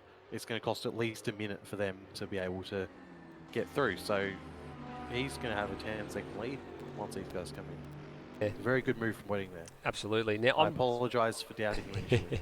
I'm wondering what these guys are going to do. The only way they're going to try and minimise the deficit here is if they take a short fill and then go for a slightly longer fill on the final stop, just to try and even the playing field out a little bit here. Because as you said, Bagsy, these guys have pretty much lost any advantage that they have right now. I mean, not even the safety car is going to save them. They need to have pretty much responded to Wedding by now and get in and get the job done, or they're going to play a longer game and go for a shorter fill at the back end of this. At this point, they're committed to making a short fill somewhere else. Where that is, we don't know. But they're certainly burning through the fuel at the moment, battling each other. It's just going on and on and on. I like the play here a little bit from BDS. I think he's not got the pace to run with these guys at the front, but he realises that they're fighting and squabbling at the moment over a nonsensical P1 this early in the race, and he's just quite comfortably sitting back there, just behaving himself, just trying to keep it on the black stuff. And actual fact, when the other guys in front of him start getting involved, he just rolls out of the throttle, just saves a little bit of fuel. He can go a bit longer, just keeping himself in good nick. He's got a 9.5 second gap to Phil Boak, so he doesn't need to put the hammer down and rush things here. He just needs to sit there and just try and stay in touch with his leaders and either do what they do, or he just, once they come in, then he can try and work out what his strategy is going to be after that. Yeah, it's a good way to go, because if Wedding comes out ahead of these, then one of them is his potential podium place that he will want. Change of position. Steve Bolger's got the job done on Phil Boak, so obviously used the draft to good effect. That moves him up the order. Now, as we said before, he came in on the last safety car, so probably expecting to go with a contrary strategy to try and find his way back up the order here. And he's got that move done. Now, headlights are on for just about all the competitors now, I think. Safety car again, here we go. What has happened? Cycle through the field. Let's find out what on earth has happened now. This safety... Greg Tara, I believe, had a spin. And someone's disqualified. Billy Dougal Solong has been disqualified, so something has gone wrong here. Possibly for not having the lights on. So let's have a look at Greg Tara. Let's see if you're right, Bagsy. Out on the weeds. Where did he have this spin? Is it for Greg Tara? And the answer to that equation is, not from what we can see there, so maybe that's happened somewhere else along the line. But nonetheless, under safety car again. So throw the strategy book out. This is going to be the time where the leaders are going to start to come in. So perhaps, and I do say this with a bit of sarcasm, perhaps this has worked out really well for the race leaders, but heartbreak for Billy Dougal Solong. I think you're right that he didn't have a headlight button down there. Yeah, we did say that it might catch some people out, and it's not. This is sort of bad for these front runners because they hadn't pit, and the pit lane is closed, so the whole field is going to catch back up to these guys, and then they can take their pit stops. So everyone who had already pit, so the people who pit during the safety car, like your Bolger, Dev Finish, Brendan Ross, Greg Tara, they all will be able to overtake them because the train will have probably got together, although they were getting close to lapping a couple of people, like the Termo, so they might be able to get into the pits and get out, depending on how much the safety car and who the safety car holds up. But yeah, a lot of people already pit. This definitely plays into Wedding's hands because he has already pit. He was putting in good times, and he's now on a pretty good strategy as they're just catching the safety car now. Yeah, well, this will be interesting to work out who the strategy actually favours, because with the early two safety cars and now the third, this means that the race leaders have been able to get pretty much a half-distance race on the fuel that they're running now. So they're going to be running on fumes, but they will be getting into the lane this time around. It will allow a lot of these drivers to catch back up. So Steve Bolger, he was one of the ones that came in early, so I'm not sure whether or not he'll try and match the race leader's strategy here. I think he'll stay out and he'll become the effective race leader. Although it's a difficult one because then he'll have to make... The thing, if he stops now, he's going to have to make at least one more stop. If he goes for it and doesn't stop, he has to make one more green flag stop. And maybe a splash and dash. But if he can keep it together, you know, he'll get 2 safety car laps here, maybe 3. And that'll bring him closer and closer to a time where he's able to just go and do it in one go. So I didn't write down the time when that last safety car, so lap 8 he came in, and that was at about 15 minutes to the hour. Correct, yeah, it's about 15 minutes into the race we had the second safety car, so this one's come out with about 50 minutes on the clock still remaining, so getting close to the half distance mark. Yeah, now, so I just noticed something, because is Foley out of fuel? Oh no, actually no, he's not. Sorry, he's letting the lucky dog is going past, so that's Steve Burko. Steve Burko's getting his lap back, so I was about to work out who was about to get that, and it actually means Steve Burko has been able to overtake the safety car, so he'll be able to get on the back of this train, which will be good to see. Right, strategy games are about to play out. Steve Burko, is he playing chicken or is he coming in? I think he's mimicking the race leader's strategy here, contrary to what you said he was going to stay out. So Aaron Thomas in from P1, Foley in from P2, Bolger from P3, Boak from P4, Ozrob is going to stay out. Who's next? Brendan Ross is going to come in. So there's going to be a big train here. Now, where's Lewis Wedding? He's going to stay out. So he's committed to this strategy. Now, I don't think Wedding's going to be able to get home from here because he did stop and have a couple of laps at full pace when he came out. So this will be touch and go for Lewis Wedding if he can get home from here or not. He's going to have to save an awful lot of fuel. So Ozrob is the effective race leader. From Lewis Wedding, in between them is the lapped runner of Zach Ross, who did, as I said before, have to come through the pit lane a second time. Now, there's someone else a bit further back coming into the lane. I'm just trying to work out. That's Rhodey, so he's coming in now. That also means Termo goes through and Mitch Hathaway goes through as well. Now, they, I believe, had stopped already, and that puts Hathaway... Yeah, they had actually... I think Noah Tara's had to wait. Greg Tara's taken up the whole pit box, so I think Noah Tara's... Yeah, I don't think he realises... I don't think he realises what actually happens here, because you can pit... Yeah, you can pit two cars side by side. I don't think he realised that, though. I don't think Greg Tara left in the space, though, because we saw in the background there that the two PBF racing cars, they've got it down to a science in terms of parking exactly half the car in the box, whereas the Tara guys have not quite got that. So it's going to be a big position cost for Noah Tara there, unfortunately. He's not going to be happy about that, as darkness has pretty much entirely fallen with 45 minutes to go. We've got lots of people out on the track and a very different order now than what we initially thought we were going to have. We've got Ozrob from Lewis Wedding because Zach Ross is a lap down and didn't get the lucky dog. From Lewis Wedding, from Mitch Hathaway, from Termo in fourth. So Termo pit before this, just before this safety car on lap 21. So this worked out very well for him. He's only had to put in an extra lap. So Wedding was lap 17, so he's definitely got one more stop. So really, by pitting here, Bolger's kept himself in all of this, but he will have to pit again at least once.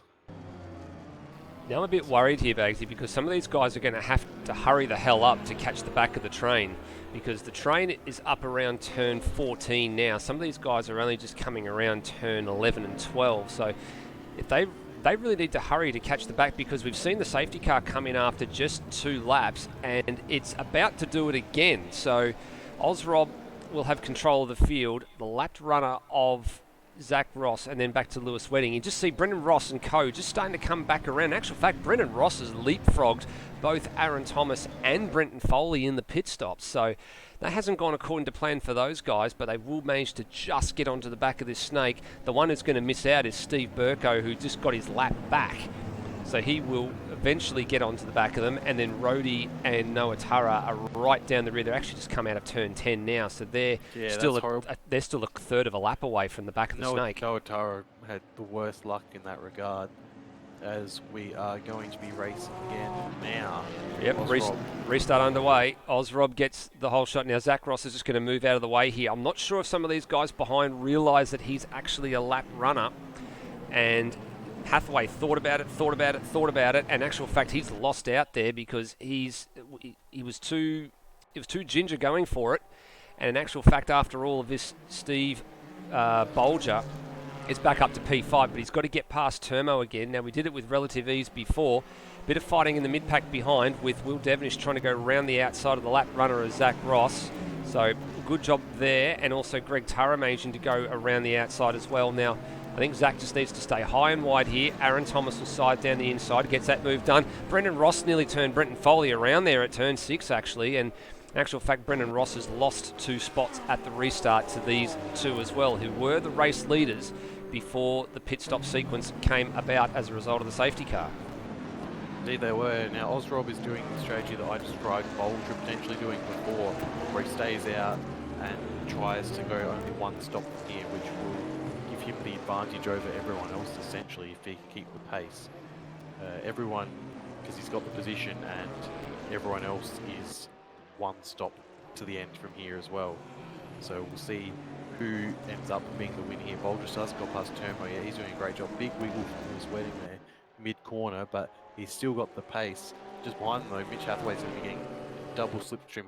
He has his choice of slipstream, but he was sitting right in the middle and not gaining any ground, which was a questionable decision, but now he's decided Lewis Wedding is the horse that's going to win this race. He doesn't seem to have the top speed though. Wedding's geared that car well, and he's going to sweep into the lead here for the first time this race. Sure is. Gets the move done. The GTR at its home track here in Fuji comes to the fore and heads the field at the moment. Termo as well while we were Yep, watching.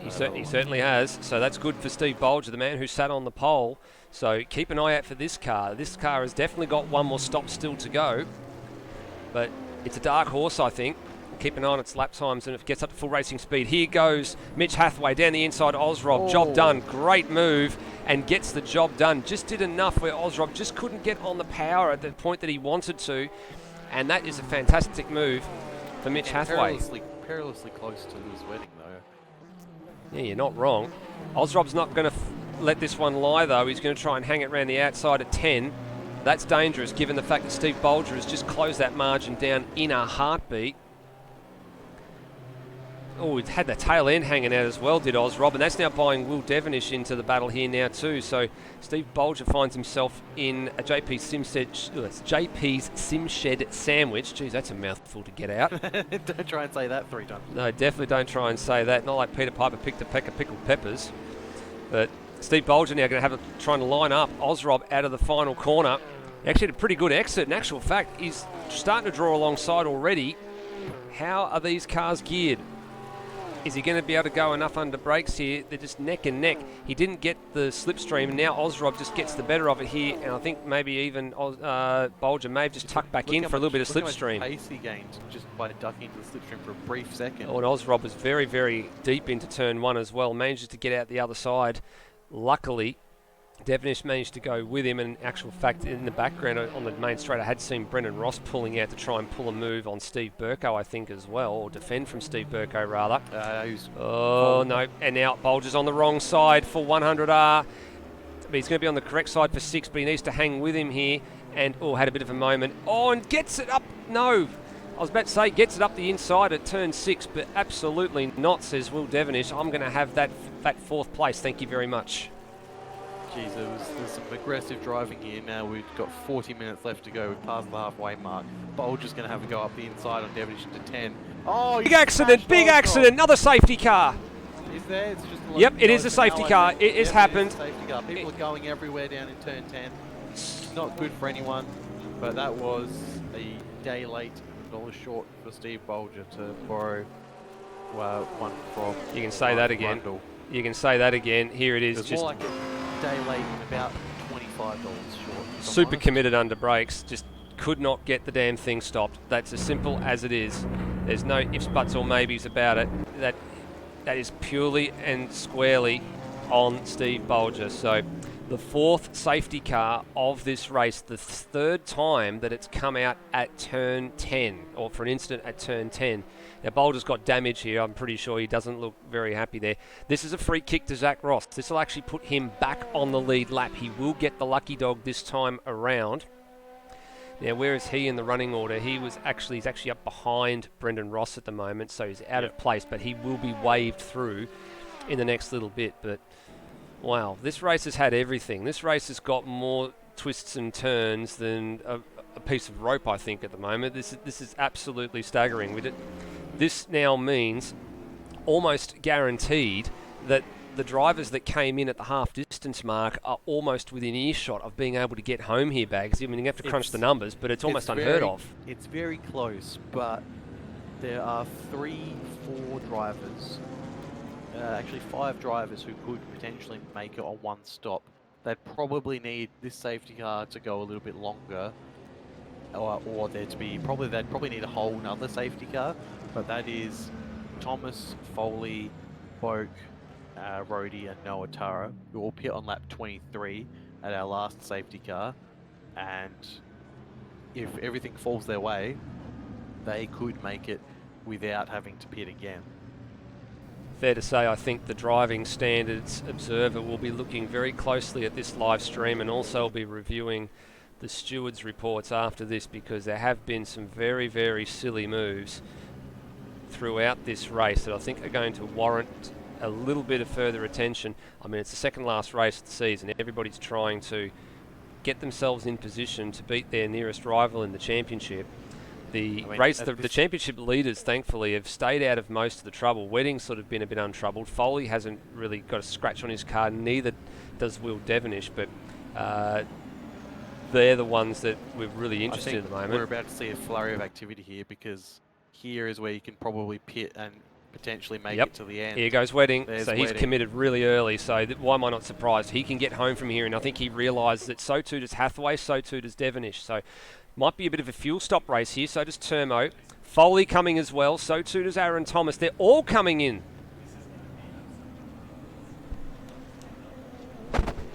This is going to be absolutely ridiculous. I might just end up writing a giant 28 next to The everyone's only name. person who has not come in is Noah Turra. So Noah Turra keeps going. Rhodey keeps going.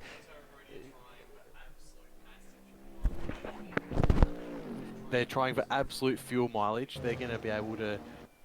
I don't think they'll be able to make it on this one, if I'm honest. Well, let's see. But what everyone else is just a massive pit lane, just full of cars at the moment. So let's have a bit of a look here. Let's get the panning cam out so we can see a bit what's going on. Here goes the pit stop race. Now, what's going on here? Who's this coming down the lane that we're trying to see right now? It's Aaron Thomas and Brenton Foley. So they are trying to get themselves down the lane. Now, Turmo's the next man that they're going to have to pass. There they go. Thomas is just ahead of Foley. So they've leapfrogged Lewis Wedding here. Where's Wedding in all of this? Turmo's going to get up there too. So too Phil Boak's out. Will Devonish has lost a spot. Brennan Ross has come forward. Wedding has come out with Steve Bolger directly behind. Hathaway's lost a spot as well. So Hathaway was in behind Lewis Wedding before that happened. And Greg Turra has lost a truckload of places here. So this is, wow. I don't know what to say.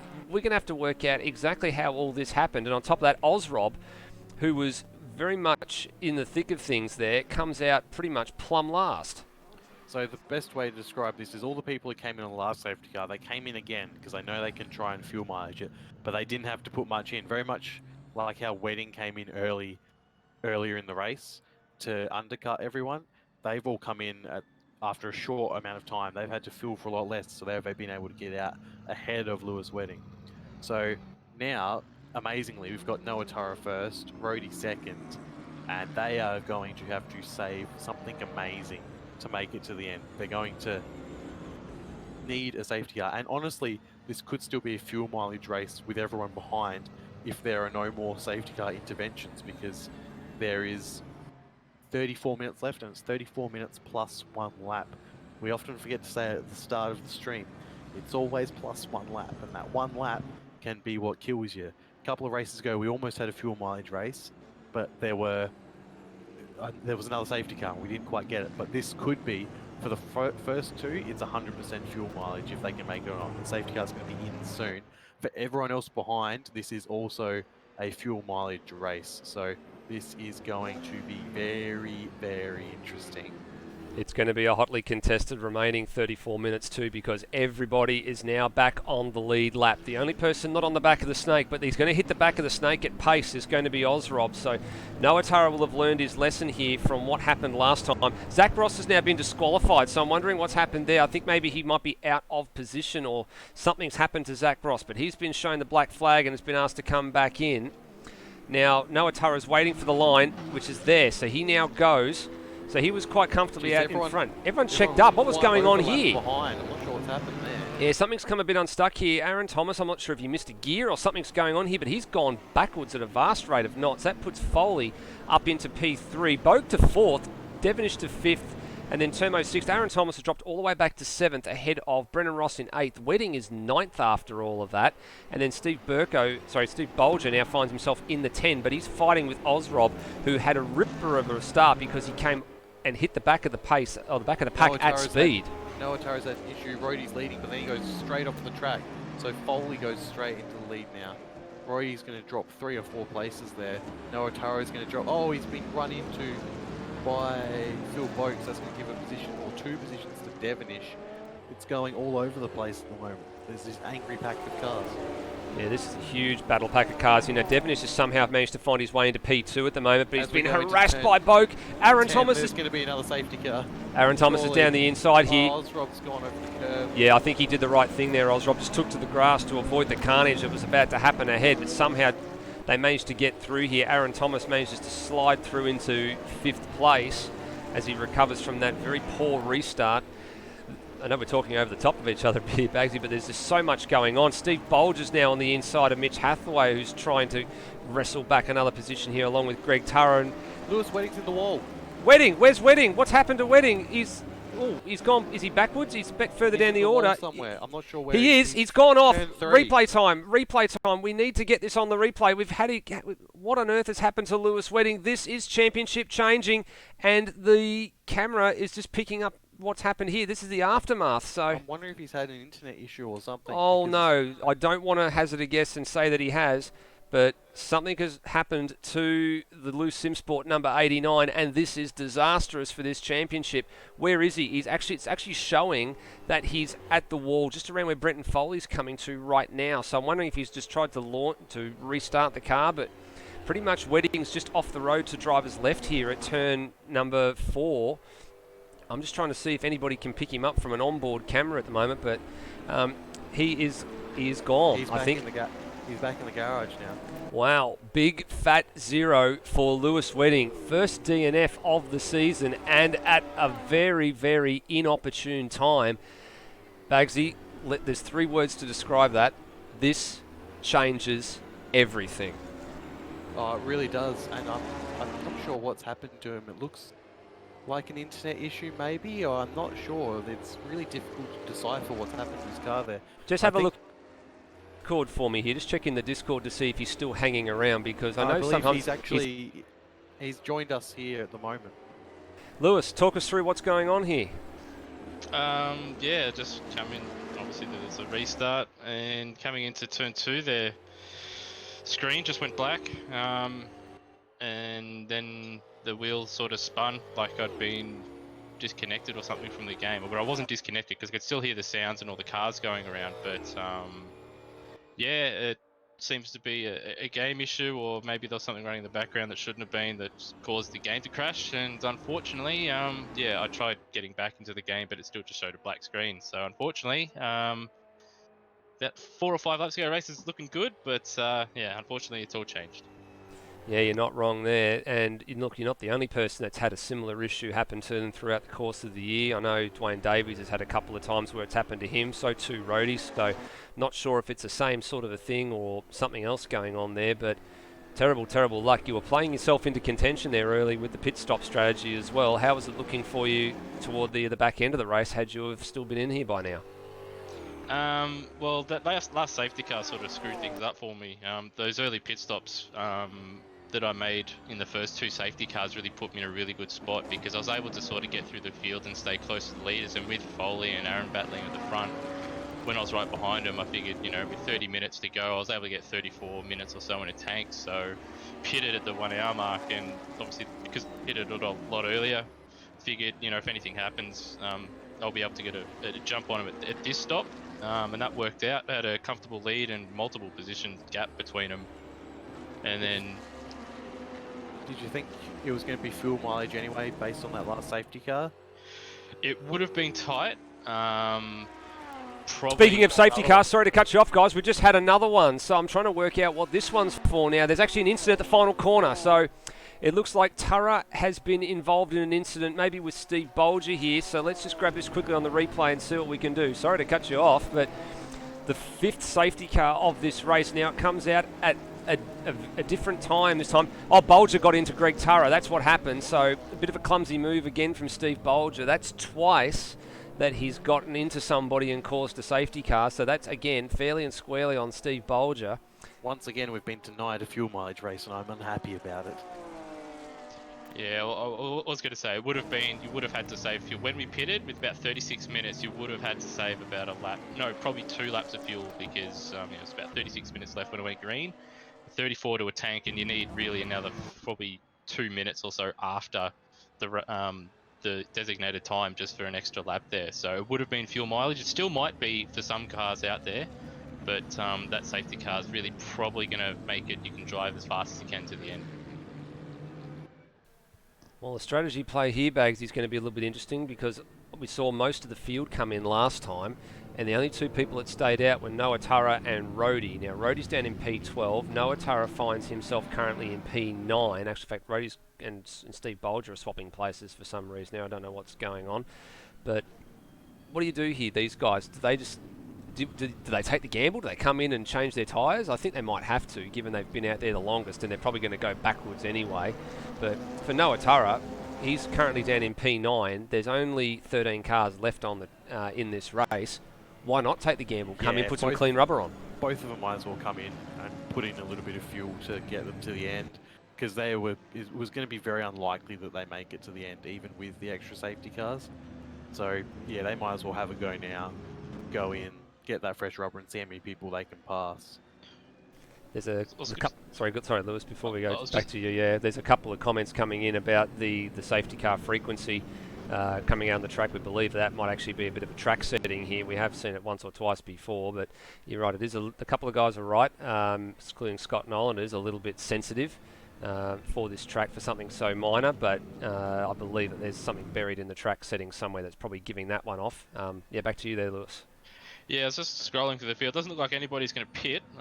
Although Steve Bolger's got his thing up and he's actually pulling in now. So Bolger pulling in for some new tyres. But I was actually scrolling through, and Greg Tara almost ran into the back of Noah there, as Noah is also into the pits as well. It's worth a gamble, I think, for these guys further down the field, just to put some fresh tyres on, even though they'd only been racing really for a couple minutes. That extra couple percentage could be a little bit of a difference, especially with the rear left copping an absolute shellacking around here. Yeah, it certainly does, and we saw a few people really struggling with their rears. That's what's caused a couple of these incidents as well. I think, as you were saying, Nether, with the safety car frequency, I think part of it is people spinning and ending up stopped on the racing line, and a combination of that plus people stopping to redress the position as well. So the game's concluding that, oh, we've got two cars stuck near the racing line. This could cause a bigger problem, so it throws the safety car. I think it's generally been fairly consistent in terms of when it decides to set one out. Yeah, we've had a couple of safety cars already this season, but not to the frequency that we've had tonight. Like, we've had one or two, I think, over the course of the whole season. We've had more tonight than we have had the whole entire season. So it's a bit of, I think sometimes that does tend to be a few things buried in the track settings. I know one time I was looking at it for another track, and the safety car stayed out longer than was actually being declared in the file for the series, and that turned out to be a track override. So it wouldn't surprise me if there's a track override in there somewhere. Yeah, and I think also it's because this race has just been run at a pace and a level of decorum that has not been ideal, and so people are coming together a lot more than we've seen in a lot of the other races too. Yeah, well, this turn right here, turn 10, the sharpest corner on the circuit and the most narrowest part of the circuit as well, is where the action spot has been. 3 of the 5 safety cars have come as a result of something that's happened down there. One of them we know has come at the final corner, and the 5th one we couldn't quite work out where exactly that happened. We were a little bit too late to try and figure out where it actually came from at the end of the day. But the estimates that we had on the graphic at the start of the show for 55 to 60 laps based on green flag running and pit stops and the occasional safety car has basically gone out the window. We've got 24 laps remaining. This is lap 34, and then we're going to probably get somewhere to about 45, 46 laps, I'd imagine. Brody's had an issue because I think he might have had the same issue I have, because down at turn 2, he's just parked on the side of the road. Yeah, he's out as well. He's in the same spot that you went out as well. So, and the safety car is in. So where is Rody in all of this? Oh, there's checking up going on as well. Geez, that needs to be looked at. Where is Rody in all of this? Yeah, he's retired to the lane now. So that's good. So we're not going to have any trouble here. As we get a restart with 23.5 minutes remaining, I reckon we've probably got about another 15 or so laps. We probably might be lucky to get to lap 50 by the time this race is over, as Foley initiates the restart. And look behind, Termo weaving as well, so too Mitch Hathaway. And so far, all good into turn number 1. So Foley from Aaron Thomas, Will Devonish, Phil Boak, and Ozrob's in there as well. So 2 PBF cars in the top 5, so too for the 2 JP Simshed Porsches. There's been lots of good work happening. A lot of unexpected people near the front. Phil Boak was having a pretty nothing race for most of the time, languishing around 10th. He's suddenly in with a shot at a podium now, up 7 places, due to attrition and just hanging out quite well. Yeah, you're not wrong there. He's sort of moved his way forward through the field. Those people that have kept their nose clean have sort of found themselves at the pointy end now. So the likes of Will Devonish and Phil Boak, that just stayed out of trouble, have managed to make their way forward and now find themselves within earshot of being able to contend for a win or a podium here. as Aaron Thomas is still holding off Will Devonish for the moment. Phil Boak's giving Will a bit of a hard time, actually, a bit further up the field. Oh, now I'm just looking to see Brendan Ross here and Mitch Hathaway going hammer and tongs at it. And Mitch tried to stick his nose at the inside at, I think that was 14 or 13. Oh, and Brendan Ross has got into the back of him. He's put him around. So, facing the wrong way. And thankfully, looks like Hathaway's going to get out of trouble here. But that was, again, a little bit clumsy, I think, from Brendan Ross. We'll have another look at this. See, this is where Mitchell Hathaway tried to stick his nose at the inside. Thought better of it. Going past Devonish down the pit straight as well. Yeah, well, we'll have a quick look at that in a second. But yeah, Brendan Ross just got on the gas too early as we look at the replay. So that's all that she wrote with that one there. We go back to 9th, 10th place, Tara, and the two Taras and Bolger side by side into the first corner, and Ross getting right out of the way there quite nicely of him. I think he might be redressing that. Yeah, I think so too. Either that or he went too deep. No, he's still going slow. I reckon he's just slowing down to redress to Mitch there. Yeah, Mitch is still a fair way behind him though too, so he's going to be slowing down for a while. Now Steve Bolger trying to go the long way around turns 4 and 5. Well, Noah Tara was parked quite firmly, Greg Tara was parked quite firmly and squarely on the inside. Steve just needs to be careful here. Just ahead of him for the final podium position, Boak and Devonish are still going at it, and Ozrob is looking to bring himself into it, and Termo as well is going to turn 10. It's been the danger zone. Ozrob's hit that grass again. Will Devonish has hit Boak and taken the position. That's a bit rude, if I'm honest. Yeah, I'd agree with that. I'd agree with that. Not sure how that one's going to be. He's going wide though. He's gone wide. He's redressed it accidentally and has rejoined almost into Ozrob. Yeah, so he's redressed there after going wide up by virtue of his own doing, and now puts the PBF Dodge Viper of Phil Boak back into the podium positions. Now Foley and Aaron Thomas are checked out here, and they're some 5 seconds up the road from this lot. Bolger and Noah Taro both have made up 2 or 3 positions with their slightly fresher tyres as well, so don't count them out for potentially a podium if something happens between all these guys at the front. Yeah, I'd like to see Steve get back up to the pointy end. I mean, I know he's had to cool his heels a little bit here as he was looking a bit further behind. So he's now managed to sneak past Greg Turra by the looks of things, and around the outside at 1 he gets that done. He was the pole sitter. He had the pace to run the race. He just got unfortunately run into by Mitch Hathaway at the very beginning of the race, and his race has sort of come undone from there. But he had the pace to live with the top runners if he could have done it. He certainly did, and it's a real shame that we didn't get to see his potential this race, but he's done well to recover as much as he has, as well as not have the best luck with safety cars in terms of his pit strategy either, so he's done well for himself given the circumstances. Yeah, definitely, absolutely done well considering the circumstances. Now, everybody from third on back is pretty much well strung out at the moment, just running line astern. This guy's a dark horse here. I think Termo's maybe within earshot of maybe if he could get a podium finish, what a result that'd be. You've seen a couple of these guys up front just come to blows a little bit. People tripping across the road or tripping across the grass, it should remain to be said. He's still got some pace aboard that car, and of course he's the leader in Silver Cup. He's quite a considerable distance ahead of Mike Coulston and Coops. So this could pretty much sew up Silver Cup for him for the season if he finishes this race. Yeah, I think it would, just based on looking at the points I saw before. He will 100% seal that. We've got Bolger here about to overtake Noah Tara, by almost identical looking cars, but he's got it done. He's passed him basically. Noah Tara's got a good run here. I reckon he's going to send it. Termo having a look at the inside of Devonish just ahead. Yeah, and he has sent it, but he's had to take a bit of grass there because I think Will maybe might have closed the door a little fractionally too hard. So he just backs out of that for the moment.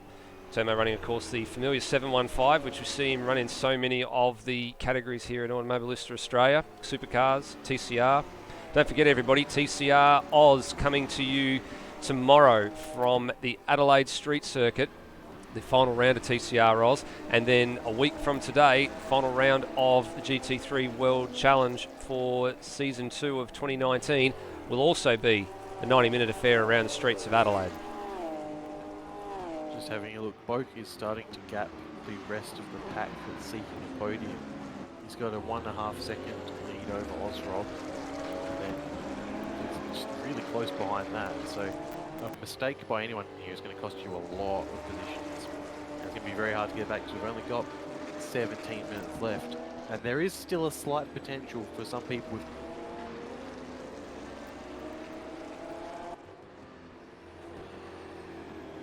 fastest times of all the drivers, and Will Devonish out of the sort of the top drivers is actually the slowest at 37, at least on my screen anyway. That might not be correct, as Thomas fastest lap 35.2 for him, so it's still quite a ways off. But yeah, Ozrob 36.6 is off the leaders. Devonish going a little bit quicker this time, 36.7, but Turmo 36.2 a little bit quicker. Bolger into the 35s. So those guys are a little bit quicker, but they just can't get by at the moment. And from what I've been hearing as well, if Turmo can just keep it clean, that Chevrolet is very, very quick in a straight line. Obviously, you saw it last lap with that slipstream. He come from a long way back coming out of the last corner to make a move into turn 1. He just couldn't hold on to it. Just saw Ozrob just take a little bit of a trip across the AstroTurf there on the exit of turn 3. Having a look as well, last time around, Aaron Thomas was 5/10 quicker than Brenton Foley at the head of the field. He's starting to try and eat into that margin as well. So as much as Phil Boak is starting to gap these guys behind the JP Simshed Porsches of Ozrob and Will Devonish, Aaron Thomas is starting to play himself into contention here for a race win as well, and probably at the right time too. Let's actually go to him because he was quickest to the Sector 2 timing beacon. So PB's starting to come in for him. The fastest lap of the race, of course, Lewis Wedding holds 35.089 despite being out of this race. And that gap has shrunk, and shrunk very, very quickly. It was about 2 seconds about 2 laps ago. It's now down to just over a second. What is the lap time that Aaron Thomas has managed to set this time around? And it's a 35.8 compared to Foley's 35.9. So he lost a fair bit of time in that final sector, but he still cuts the gap down to about by another tenth. He's probably just out of slipstream range, but with his pace, I think he's had a good run through turn 1. I reckon now he's probably in slipstream range. And also just looking at the tyre wear as well, Aaron Thomas has got much better front tyres than Brenton Foley's. Rear tyres are fairly close, but the front left in particular, Aaron Thomas has much better wear. So that's something to look out for as we obviously close out the race. Yeah, of course, we have Foley tends to slide the car a fair bit, and we've seen him do a little bit of that too, and a bit harder on the front end, therefore the back end comes around a bit more. Aaron Thomas has been really smooth. This race and the last race he contested as well, which was the first race that he'd actually been a part of, although he's driven it in quite hard there into turn 10. I mean, closed the gap down enormously, but then he's lost all of that advantage when he had to gather it up and get going again. But on the whole, Aaron Thomas has been has had a really good solid debut into the GT3 Series, which started at Zandvoort last time out. He's showing that he's not going to be one to take lightly when this season resumes in 2020, Lewis. Yeah, I do believe, obviously before he stopped racing last year, he obviously led the Supercar Championship for a while, and I do believe he won a race or was, on the podium quite often in GT3s. I believe even in the Adelaide race where Corey Ott ran out of field, I do believe he finished in second in that one as well. So he has got pace, and it's got to be said, he's come back quite strong. Obviously, Zandvoort probably not the greatest place to come back, very difficult track to get your head around, but he's come back here at Zandvoort and been straight on the pace. Yeah, he's giving Brenton Foley the hurry up for now. He was another 5/10 of a second quicker last time around. It was Aaron Thomas, so continues to apply the pressure. We have lost Mitch Hathaway from this race about 2 laps ago as well, so that means both the HDS Racing Mercedes AMGs are out of this race, and now Foley bags. He's now having to take the defensive lines here because he's got a rampaging Aaron Thomas right with him now. I mean, Foley doesn't need to take any chances, really. I know he was going to want the race win, but even a second place is going to be good to help him going into the final round, because as they cross over there. Oh, I thought Thomas was going to turn him there. I thought the contact there with Foley coming across him would spin him around, but yeah. Yeah, a second is still going to bring the gap down to just 3 points. A win's going to have 2 points in the clear of Wedding, but even then, Wedding just needs to win the race in that scenario, so it's going to be essentially the same equation. If he comes first or second here, he just has to beat Wedding and win the race next week. So I'm not sure why he's being so defensive. I think he should just let it go a little bit. Channel frozen. But, you know, he's probably going to fight because he wants the race win. Just going back, Bolger's made his way past Devonish. He's had to hold him off throughout this lap, but now he's had a good run out of the final corner. He's in the slipstream of Ozrop. Aaron Thomas has made a move down into turn 1. Yeah, he has. He's got that job done and takes over the lead of the race. Again, though, as they come into turn 3, they are not. Foley is not giving up so easily. Who's going to be brave? Foley tries to go around the outside here, but that is always going to be Thomas's corner. How's he going to go down towards 100R? As they go round it now and into the next hairpin, is he going to make a move? Yes, there he goes. Oh, into the side. It's a big impact. That's a huge impact. Now, is that going to cause another safety car? No, they've managed to continue. Wow, I'll have a look at that on Foley's replay because that was awfully close. So here they come again. This is what happened. Let's go to the roof cam for Foley. So around 100R, just was close enough to send it. Aaron Thomas moved to take the line. Oh, that's a bit hard to call, I think. I think Aaron Thomas probably needed to be a bit more aware that Foley was on his inside there. He probably just turned in a little bit, but it could portion it 50-50. I think that was more on Foley than on Thomas, in my opinion. Foley was a little bit fast for that corner, if I'm honest. I don't think he was slowing down that well. Thomas could have just opened the wheel and let Foley sail on through and cut across him and got the position, but he hasn't. They're going to go at it again down the main straight. While we were looking at this battle, Bolger got past Ozrob, is now homing in on Boak. As we go back to here, Boak's compatriot, Brendan Foley, is side by side with Aaron Thomas as they go down to the first corner. Who's going to give? Who's going to break latest? Aaron Thomas has the inside line. Foley's going to try to drive right around the outside of him. Looks like he's got that done as well. Brilliant traction there from Foley. He doesn't care that he's got worse tyres at the moment. He's going to try and make this happen. He's got the inside for turn 3. How's it going? He's got clear by a car length, but Thomas is coming back. There's a touch there. There was a touch while they were going through the little dark patch there. Side by side, all the way through 100R down into the hairpin. Fantastic racing between these two guys. Yeah, Thomas had actually, as he runs wide, he had to get on the brakes there as they were exiting that corner as well. Just otherwise, he would have ran into Foley again. So very, very close between these two guys. And I was just going back as well. Devonish, Ozrob side by side, and Bolger breaking away. He might make a late play here to spoil Boak's party for third place. Yeah, he's certainly got some pace, Steve Bolger, if qualifying's anything to go by. His lap times at the moment, last time around he was 0.2 of a second quicker than Boak, but even on this lap he's matched Boak through the second sector, but he was already nearly 0.3 quicker through sector 1. So already starting to chop into this gap. Now the gap from Bolger to Boak's about 5 seconds, so it's not insurmountable, but he really will have to get his skates on. You're right there, Lewis. He might make a play for it late, but he's really got to get a wriggle on, and he has at the moment. Actually, in fact, Ozrob's quite wide. Don't rule out Turmo to spoil this JP Simshed party as well. He's just lurking back there, waiting to see if he can pick anybody off that comes to grief in the next 9 or 8.5 minutes. Yeah, so there's a few things happening at the moment. We've got Thomas and Foley fighting for the lead. We've got Bolger closing in on Boak. And we've got the JP Simshed duel with Jack Daniels Racing coming right in behind them, and the two Lone Wolf and Cubs cars looking for any scraps that come off there as well. So everyone is still very close. Everyone's on the lead lap as well at the moment, given that there's been a few retirements and several safety cars. Yeah, everyone's still running along quite well. Let's go back to this leading duo because they are setting the timing screens alight again. Aaron Thomas was quickest through the first sector that time around 21.0. Just waiting to see what happens when he clears sector 2. In actual fact, it was a 30.3 to sector 2. Oh, and he's gone off! He's gone off! That's a huge moment in this motor race. Aaron Thomas has gone around. He's going to be careful with Phil Boak not too far away. There goes Boak. It's a PBF 1-2 at the moment. Aaron Thomas did that all on his own. Let's have another look at it. So he was on... He's going to be absolutely kicking himself for that. He's going to be filthy. just a silly mistake. Let's see what he's Gassed done. it up. He's just a bit too much power, yeah, into Yeah. the wall.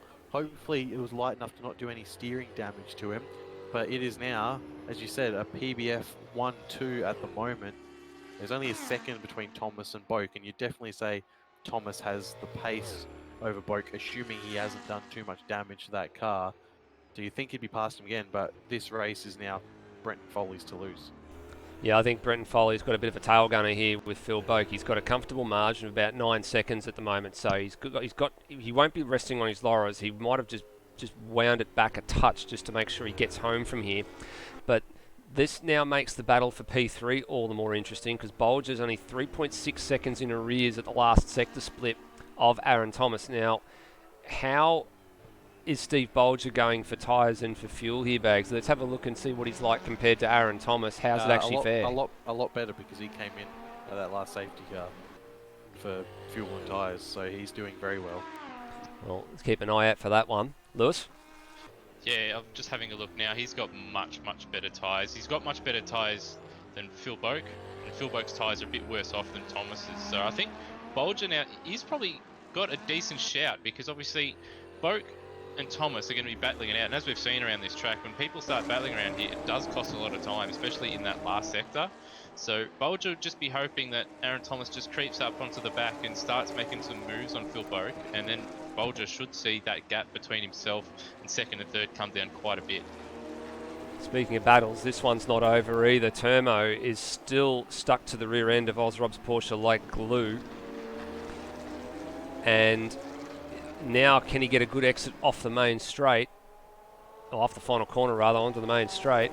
This is as close as he's been since I've seen him, so he'll get in front of him down the straight. Here he He's comes. just gotta hold on. Here he comes. Ozrob tried to break the toe, didn't break it early enough. Here comes the Camaro, and he's going to be on the outside. So Ozrob's going to defend this position on the inside. He's going to fight.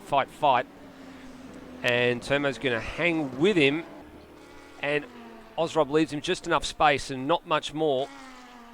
And Turmo's trying to go the long way around all these corners, though. But this will be the next one where he'll be on the wrong side, but have a preferred line. And the next opportunity for Turmo comes at turn 6. He's going to try and get him on the switchback here, I reckon. He's trying to go around the outside of 100R, which is definitely bold. He's going to look at it here. Ozrob will be awake to it, though. Parks his car perfectly. That's good defensive driving. It's all playing Greg Torre in behind them as well. Yeah, Tara's starting to catch in. Let's have a look at what times Tara's been doing. 37.0 compared to Turmo's 37.9 and a 38. Geez, that's a bold move. Round the outside, but it's going to be down the inside. Now, Ozrob's had a bit of a trouble here at turn 10. All race long, it should be said. He's had a couple of trips across the grass. Just coming back to those lap times. Greg. Oh, no! It's got into it, and Tara's managed to avoid it, and it's another safety car. Well, we saw that one happen live. That might be the race there, potentially. I think it will be 4 I think minutes this is left. it. This is it, unless we might get a sprint finish. But we may very well finish under safety car here now. Has the safety car gotten out before any of this happened? So, well, we saw that one live, so we're not going to have a look at the replay of that one. And Brenton Foley is going to catch up to the back of this safety car. So you're absolutely right, Bagsy. It did actually get out just as the leaders were coming to the start-finish stripe. So this could very well end in safety car finish. Now the question's going to be, actually, I'm not so sure here. I think they might actually get around the safety car. They'll get around well and truly before the clock finishes 0. The clock's going to go 0 when they're on the second safety car lap. We're going to have a sprint finish here. Yeah, it might be a one-lap dash to the end. Well, who do you put your bets on in this case? Steve Bolger's going to have an eye on a podium. Yeah, we've got the 2 PBF cars as well at the front, so is Boak going to play the rear gunner for Foley, just sort of block out Aaron Thomas a little bit, stop him getting that run, and maybe even sacrifice his second place for a third, still get a double PBF podium, but ensure the win for Foley? Or does he want the glory for himself? I don't know. Maybe he's going to say, bugger it, I'm going to take a win I deserve a win this season. Well, looking down the order here, Phil Boak is actually 3 points behind Mike Coulston in the standings. He's actually 4 points behind Mitch Hathaway and 10 behind Noah Turra. So he's got a lot to gain by not only finishing where he is, he'll get 20 points for finishing where he is, which will vault him up the order. I mean, it'll actually vault him up ahead of Josh Ben, who's got 37. And Lime Mitch is missing tonight too, and Greg Turra's the only other man that's here. So he stands to gain a lot by just finishing where he is. But by the same token, if he becomes a rear gunner for Foley here and backs the pack up, that starts to give people like Steve Bolger, Will Devonish, some sort of a shot as potentially mixing up the back end of this podium as well. So he can't afford to be a tail gunner for too long here. Not sure what Foley's doing over there, just pretending like he was going to go into the pits, I guess. Trying to baffle everyone. I don't think it really worked. Is anyone there? We've got several people looking at the pits. We've got Brendan Ross, Ozrob and Turmo all coming in for tyres here. So that's very interesting. Maybe they need fuel. Maybe they need fuel. You're right, Lewis. They could need fuel. You'd think not, given how when they came in, but yeah, Well, maybe they're just taking a chance on just new take tyres. a shot, get some tyres. Yeah. Well, Ozrob looks like he's changing tyres because they've lifted his car. Brendan Ross has. Turmo is just about to come to a stop, and he has. Yeah, so they're going for tyres, but I don't know if that's going to help them in the end. They're going to need track position. They're not going to make up 10 spots with new tyres in one lap. So Yeah, although they all had quite worn tyres, so maybe it'll make the difference. Maybe we'll give them the confidence. But as the clock ticks down, we've got 40 seconds left, and they're just coming through the second sector at the moment. So the clock will strike 0. We'll have 1 lap left. We're going to make 49 laps this race. The final one is going to be a green flag lap to the end, assuming the safety car comes in straight away. well, hopefully it does. I'm pacing nervously here, guys. I'm a bit worried about what's going to happen. This is either going to be a really good grandstand finish like we had at Monza earlier on in the year, or this is going to be like a yoga truck hitting a brick wall. This could end in tears. It certainly could, and it's also, the other thing to add, it's dark. People are not sure about their braking points. I think it's a bit colder. We're going to have cold brakes and such. We've already seen turn 10 turn into an absolute car park with people going everywhere at times. Well, the drivers are warming their tyres. I reckon they're going. I reckon we're going to have 1 lap here for these guys to sort it out. This is precisely what happened at Monza, Lewis. The clock went zeros while we were on the final safety car lap, and then we had a 1 lap sprint finish, which actually was probably one of the best finishes we've had all year long. With Greg Nangle it was back in the day. Sorry, Greg. Greg Nangle holding off the field on the final lap. And taking the checkered flag after a really good spirited fight. I think he won that actually from Brenton Foley, to be honest with you. Now we've got a couple more corners to go. Strap in, folks. We have a 1 lap sprint finish, or what it appears to be a 1 lap sprint finish. Cinch those belts down nice and tight. Do not adjust your set. Safety car lights are out. Here we go. PBF 1 and 2. Phil Boat following Brenton Foley. Aaron Thomas, don't discount him for a late dive. Don't discount Steve Bolger either. Will Devonish, Greg Turra, Noah Turra, Burko, Ross and Turmo the 10. Ozrob, the last man out there, the 11th placed car. Now, Foley's got to wait until we get to this safety car restart line, which is the proper start line, not the one they're coming to right now, which signifies the end of the lap. Although he's gone anyway. He's gone anyway. Indicated for that one. Yep, he's gone anyway, and he's immediately, Phil Boak's gotten out of the slipstream here. Now, who chases who? Aaron Thomas is chased by Steve Bolger. Down the inside of Will Devonish is Greg Turra, and that's a change for position, so that's a really good job done by Greg Turra. He moves up to P5, but it's going to be argued by Devonish on the run through 2 here. Now a bit further afield, it's still a PBF 1-2. Aaron Thomas is holding off a fast charging Steve Bolger here. He's ran wide. Bolger's going to go around the outside of him here, but they're going to be around about even. Bolger can. Oh, they've come together. They've come together, and they've checked up, but the other guys behind are not close enough to capitalise. Bolger has another bit of a look there. Devonish has managed to get back ahead of Greg Turra after all this, and I'm wondering if Steve Bolger's got an issue because he's dropped position to Aaron Thomas here. He had a half slide coming out of turn think it's turn 4 there, and that's why it's dropped him back. To the 10th corner for the final time, the corner of so much catastrophe in the last couple in this race, and it's not over yet. Tara is now fending off his namesake and son Noah Tara here, so pretty much the positions haven't changed. Brendan Ross is backing it into 12, and I think Steve Burko's giving who was that? He was actually giving Termo a bit of a hurry around the corner as well. There was a localised yellow, but we stay green flag for the moment. So out of the final corner for the final time, it is going to be a PBF 1-2. Brenton Foley from Phil Boak. First time in GT3 competition, I believe, that the PBF guys are going to finish it as a 1-2.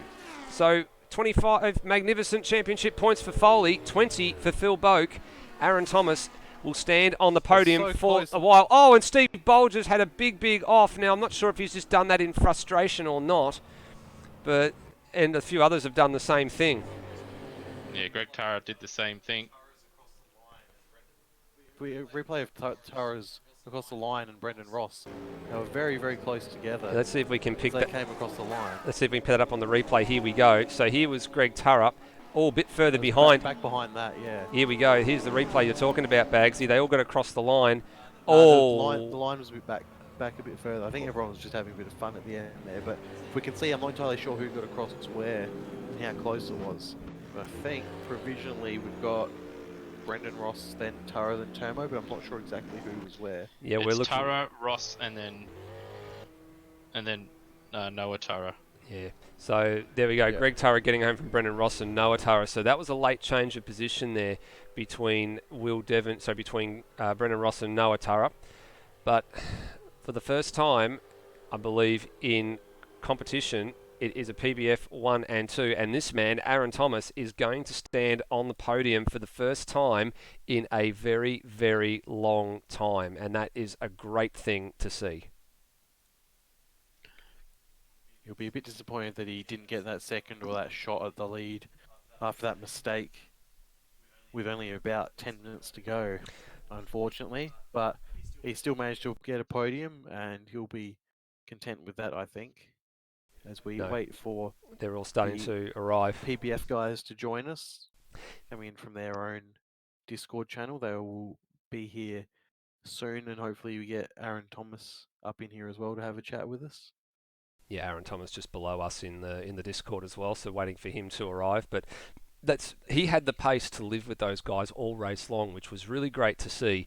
Just a little bit of a sad story that he had that moment off the couple of laps from home, which ultimately set him back. So he wasn't really in the frame to contest, but he had a shot. He had a one-lap shot to do it, but he had to do it from 2 positions deep. But he just was never quite close enough to make that happen. So while we wait for him to come up, we might have a chat with the pair that I believe have taken their first 1-2 finish in GT3 competition.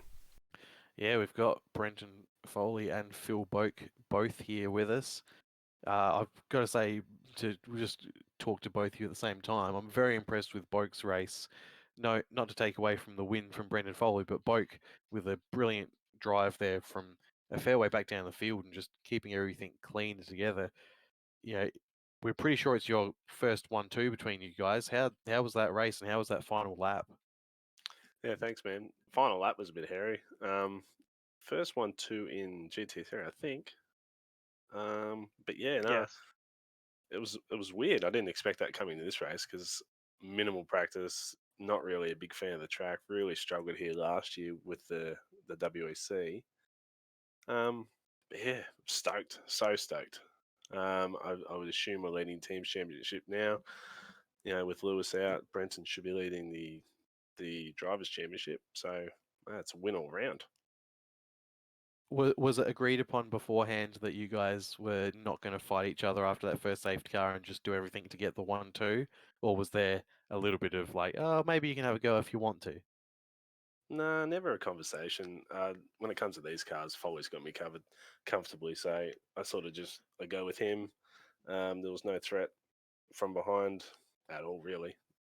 It was more with that final safety car, especially. We predicted there'd be a one-lap dash, so it was more about get the brake off the line and just make sure we held it. Yeah.